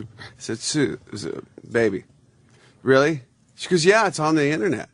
I'm like, "Honey, you're talking to me. Let's break away from the internet and get back to reality." No, but it's right here on TMZ. Yeah, exactly. No, you don't know yet because it's on. You don't want to look at TMZ. That's our culture, though. It's hilarious. She's living with the guy. Yeah. You have to cut the thing. Actually, turn your head away from the machine. It's me. Look at the person that you're talking about. You could trust me, and you could trust me what I have to say about 14 years together. We're good. Like, wow. Yeah, no, it's just rumor and wild rumor. I remember when Guns N' Roses broke, and I was in high school, and I was a senior, and the kids, freshmen and sophomores, started listening to Guns N' Roses. Guns N' Roses is the first band that I had the experience of saying, what are the young kids listening to? Like, I was a senior, but I was like, what is that? Because I didn't know any, but me and my friends were listening to Led Zeppelin, and Van Halen was like where we were at. And then freshmen and sophomores that had weird haircuts and were kind of fucked up, and they were listening to this Guns N' Roses, and I was like, what the fuck is that? Like, it was so different to me. It was way above everything else out. It was so from the gut. Like, you could hear every string of the fucking guitars. Like, it was such tightly wound. But I went nuts for it. I loved it. I still do. Every time I hear it, I still freaked out. Crazy. I remember that. Yeah, it really is rare because rock and roll, especially by the '80s already, was such a fucking oversaturated. Every color of the spectrum's out there. To have a sound that people go that shakes everybody. Yeah. You know? Yeah, it's rarely great. happens, and it's weird to be. I mean, for me, to be sort of, to be inside of the thing and not being able to experience it from anywhere. You're not getting else, to be a Guns N' Roses fan. You didn't get to be. You didn't get to be a fan. Like Slash, at this, it's so sort of iconic in some circles. Like Slash's top hat could have come up on that pedestal, and people would have went crazy. Exactly. Without even him That's in it. how big the deal is. So it went from us being like kind of street urchins. Really, right. It was a band from the gutter, and 5 guys. That's all we had was this music, nothing else, and it was that or kill somebody, really. And, well, it's like the Beatles coming out of Hamburg. Like, that's what made them great, was playing the rough rooms. We have beer thrown at you. Yeah. You're wearing leather because it's actually protecting you. Yeah, right. Yeah, the thought that they were tough guys back when they were actually in the Liverpool. LA scene was such a, I mean, it was dangerous just because how strung out everybody was. Yeah. It was like it was hard to just survive. Yeah. And these guys found this, I don't know, you just tune into this frequency. Yeah. I moved played to this one Hollywood. note. I moved to Hollywood in September of '84, and there was the Summer Olympics in Los Angeles in '84. September, the Olympics were over. So I guess what happened was the cops had cleaned up Hollywood, pushed everybody out, the hookers and the drugs and all that stuff. And there must have been some events in Hollywood, but I came right as the cops let down all the barriers. Oh, and let everybody come and the flood back in. floodgates were open. I had no idea. I was 19 years old, and it was just dangerous. I didn't live in a high rent neighborhood. Yeah. I lived in like the kind of the dregs of Hollywood, and it was for real. I mean, it was on. It was dangerous. There was ghetto birds over my apartment every night. Helicopters.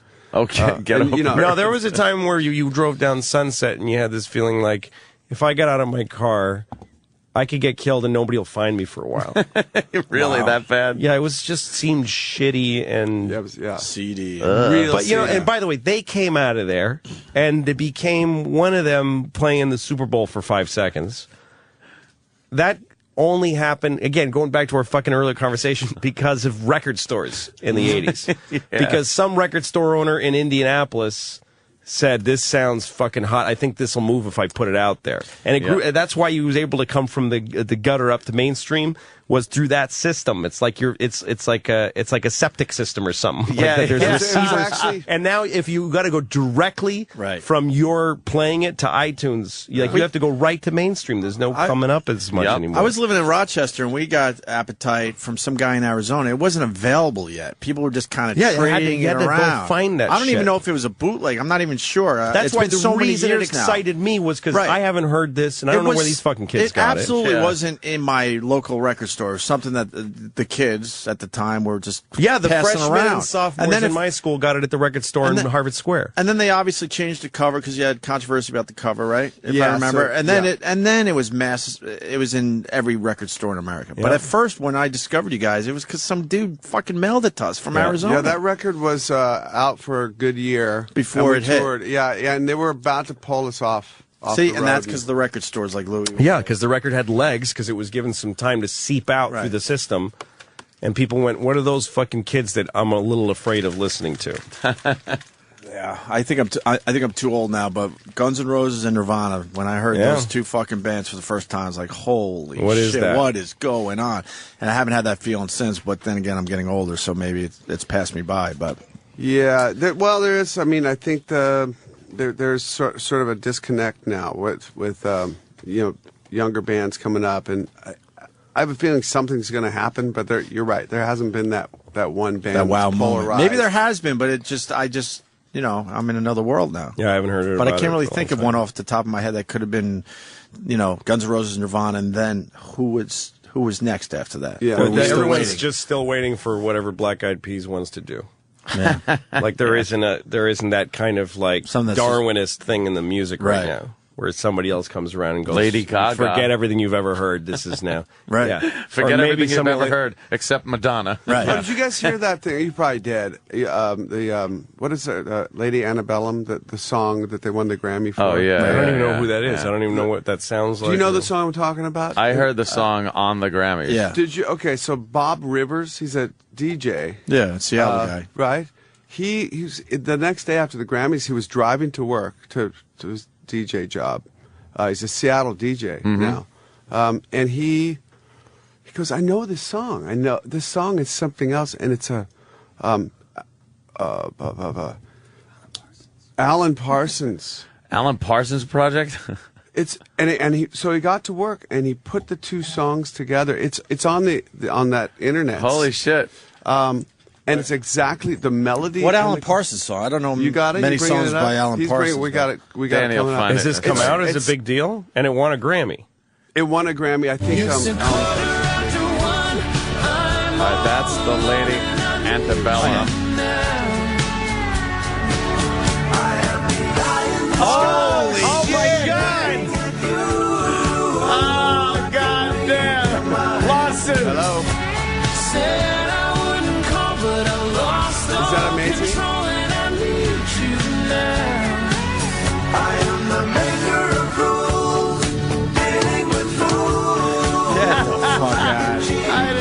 see that one coming. And I don't know how I can do without.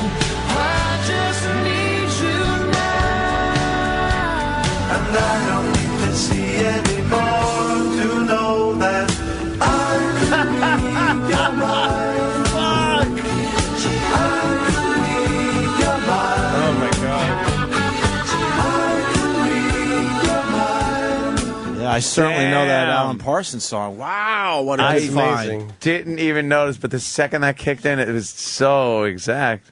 That's great. And that's like so much even better than George My Sweet Love and yeah, right. That's even more exact. Well, we were also it's talking even the about same fucking arrangement. Yeah. Right. Lady Gaga doing Express Yourself. It's that little. Lady Gaga does Express Yourself. Well, that's it's fucking where Madonna's song. So what's going on there? I don't know. She do we have one of those? Is Alan Parsons project person going to get some cash for that? You would assume that they're looking into it. You don't want that going in front of a jury. No. Wow. No. Let's. My mama told me when I was young. Now, which one is this and who gives a shit? Gaga. No, check it out. Gaga Madonna. See, at least this is twisted a little bit. Yeah, hear it? There's a part of it that's exact. Yeah. This is Gaga. Not Nah, fuck as good as that. the other one, but It's a twisted. This guy didn't fucking do it. No, Right? that other one's ridiculous. That's amazing. It's the exact That other one same is- arrangement. You heard the George Harrison one, though. Yeah. You would think you could rip off Alan Parsons because who cares? But that's one, that's a Some popular guy, one. yeah, he's somewhere in Colorado like, what? I heard. Oh, that's a drag, man. Can we get some cash for that? That's a drag, man. Okay, let's hear this one. Who are these people? This is Lady Gaga and Someone might have just put it together wrong.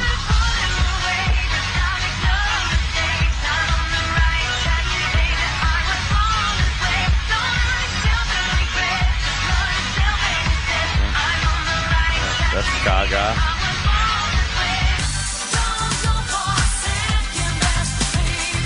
Yeah, but you know who they're both ripping off? Yeah. Is Annie Lennox.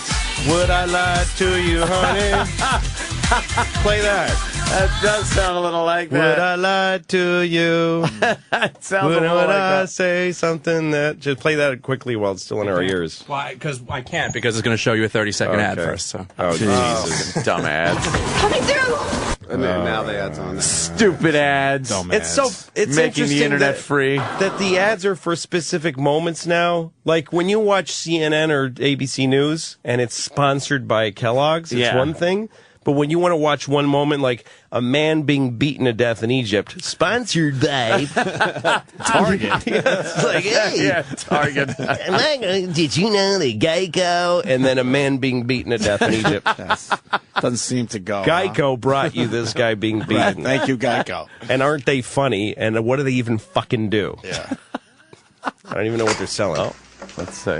Hey, Frida. Oh, there's a story video. It's an old video with a story first. Yes.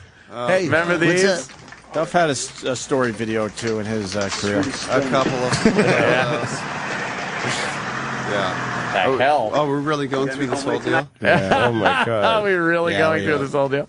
Annie Lennox is. Oh my God! It's a minute in. Finally. Wow. This took forever. This better be good. This is like. I know. I see you. You're kind of over there. Here we go.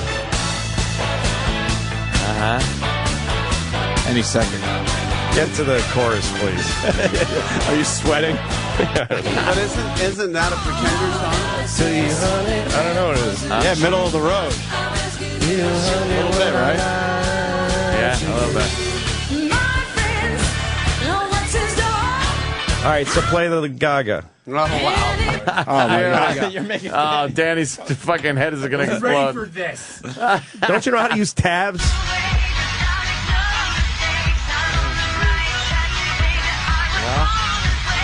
Would I lie to you? Yeah. I think Oh, you're doing your own mashup? Yes, oh, yeah. All right, I'm not going to win any. I think it's awards tougher. doing this. It's obviously tougher with pop music because there's not many directions you go. There's only so many notes for pop music, right? There's about 12. About 12. Yeah. Well, that's a lot. Well, combinations of 12 are pretty high. It gets pretty infinite. Yeah. Pretty infinite. pretty infinite. Slightly What is the universe? infinite. It's pretty infinite. It's pretty infinite. Wow, that Alan Parsons though. Holy shit, I didn't hear that one yet. Yeah. Hey, so okay, listen. Yeah, let's go. The joke for all ages here. Right. You know why Tigger bounces on his tail? Because he's a cunt. No, that's not. So he doesn't no. step on poo. Uh-oh. No, that's not working. I don't think you're winning awards for that either. Really? I had some good jokes last time I was on here. That one was not so good. How Sorry. come Louis was trying to do music and Duff's trying to do comedy? No, check it out. That really You guys isn't gotta working switch out roles. well. Two lesbian frogs are sitting on a lily pad. And the one lesbian frog looks at the other one and goes, "You know what? We really do taste like chicken." It's my joke. Louis just nodding. Louis want to do another match? Want to do I another can't match? respond to jokes usually. That was kind of a respectful nod he gave me there. Louis, show him I'm how. not sure it works, so I don't get it. I like your kung fu. Louis, pick up a guitar and show him how that feels. I know. I respect that very much. Show him how that feels. See how that felt? That's this. I'm just Watch. fucking Yeah, with you. that's hysterical. No, music, hitting a chord that people remember is such Forever? a fucking powerful. I was at the Knicks game last night with you were? Chris Rock. I don't want to. I'm not bragging that's on everybody. kinda like- You just did. We were at the game and they're playing all this music, all kinds of rock and roll and stuff. And we were thinking about, I forget one of the songs. What's the song you hear at the fucking? Always Ozzy Osbourne. Used to be Gary Glitter. Crazy Yeah. Got in trouble. And then we were thinking, there's been comics who have written jokes that are as good as some of these songs, but they fucking evaporate. They don't. Nobody. You can't just play them over and Nobody over. plays Steve Martin saying "Excuse me" after a slam dunk.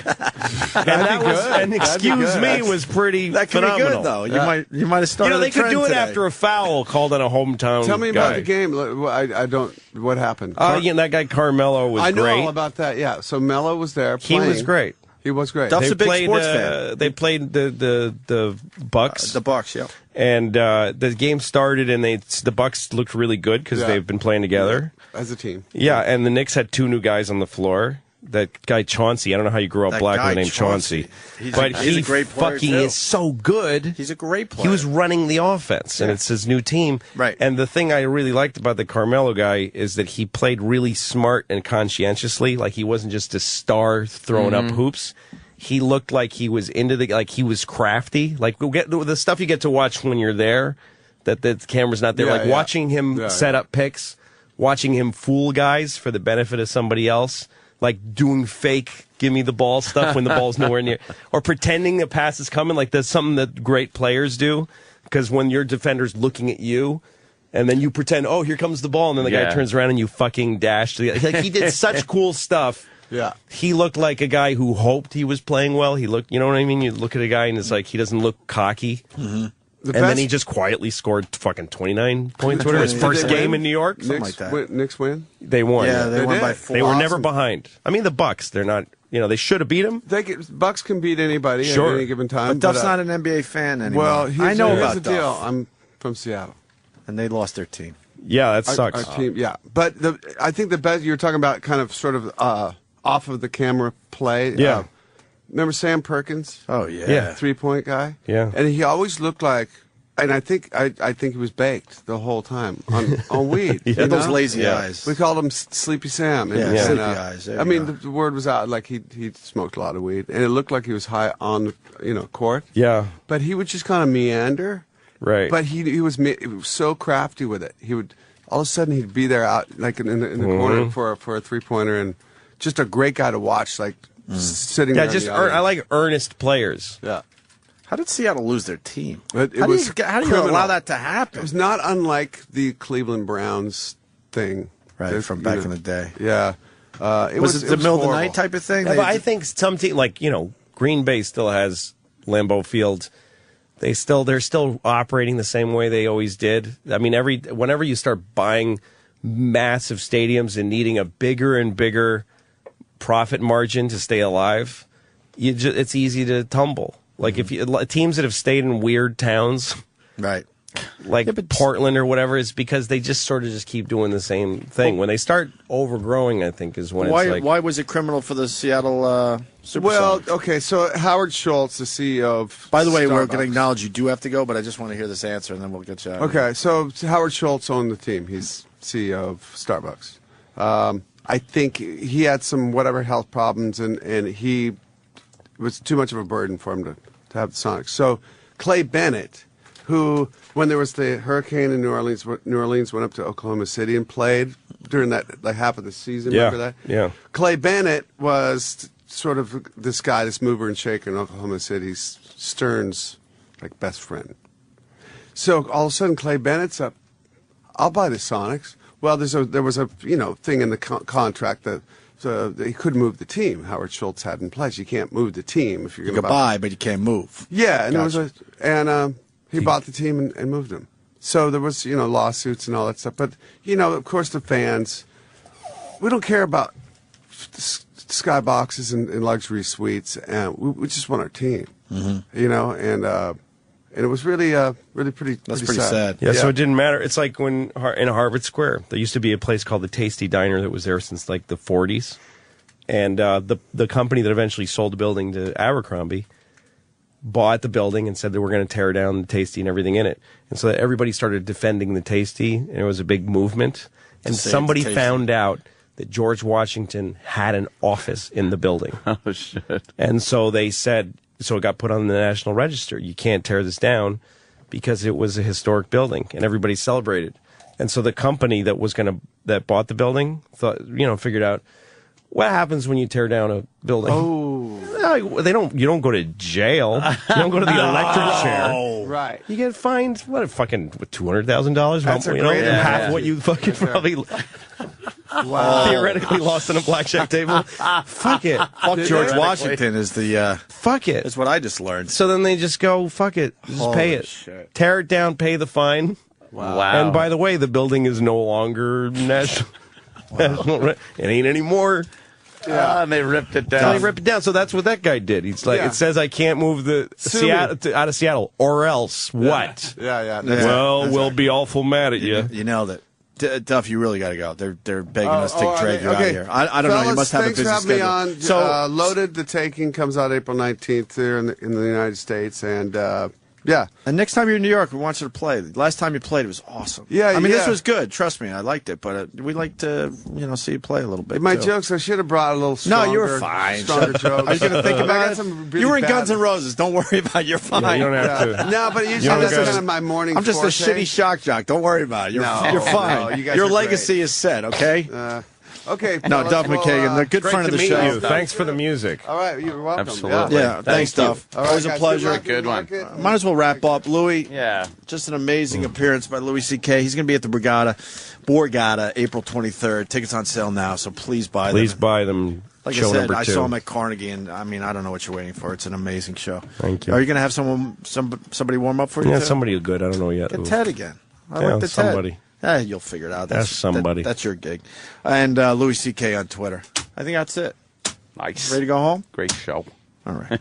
Later. This is the Opie and Anthony Show. Opie and Anthony on the Virus. Sirius XM. Sirius XM. The Virus. The following sexually explicit CB radio transmission took place one evening in early 2010 between radio personalities Jim Norton and Anthony Cumia. Neither party has been made aware of its existence until now. I'm thinking about you. Yeah. Did you get the video I sent? Yeah. I really do want to be rough with you.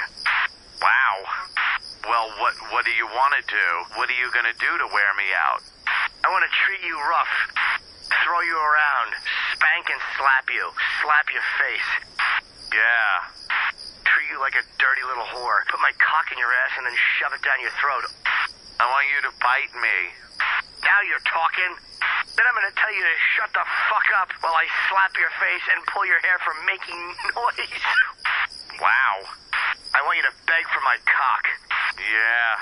Kiss you all over to convince me to let you have it in your mouth.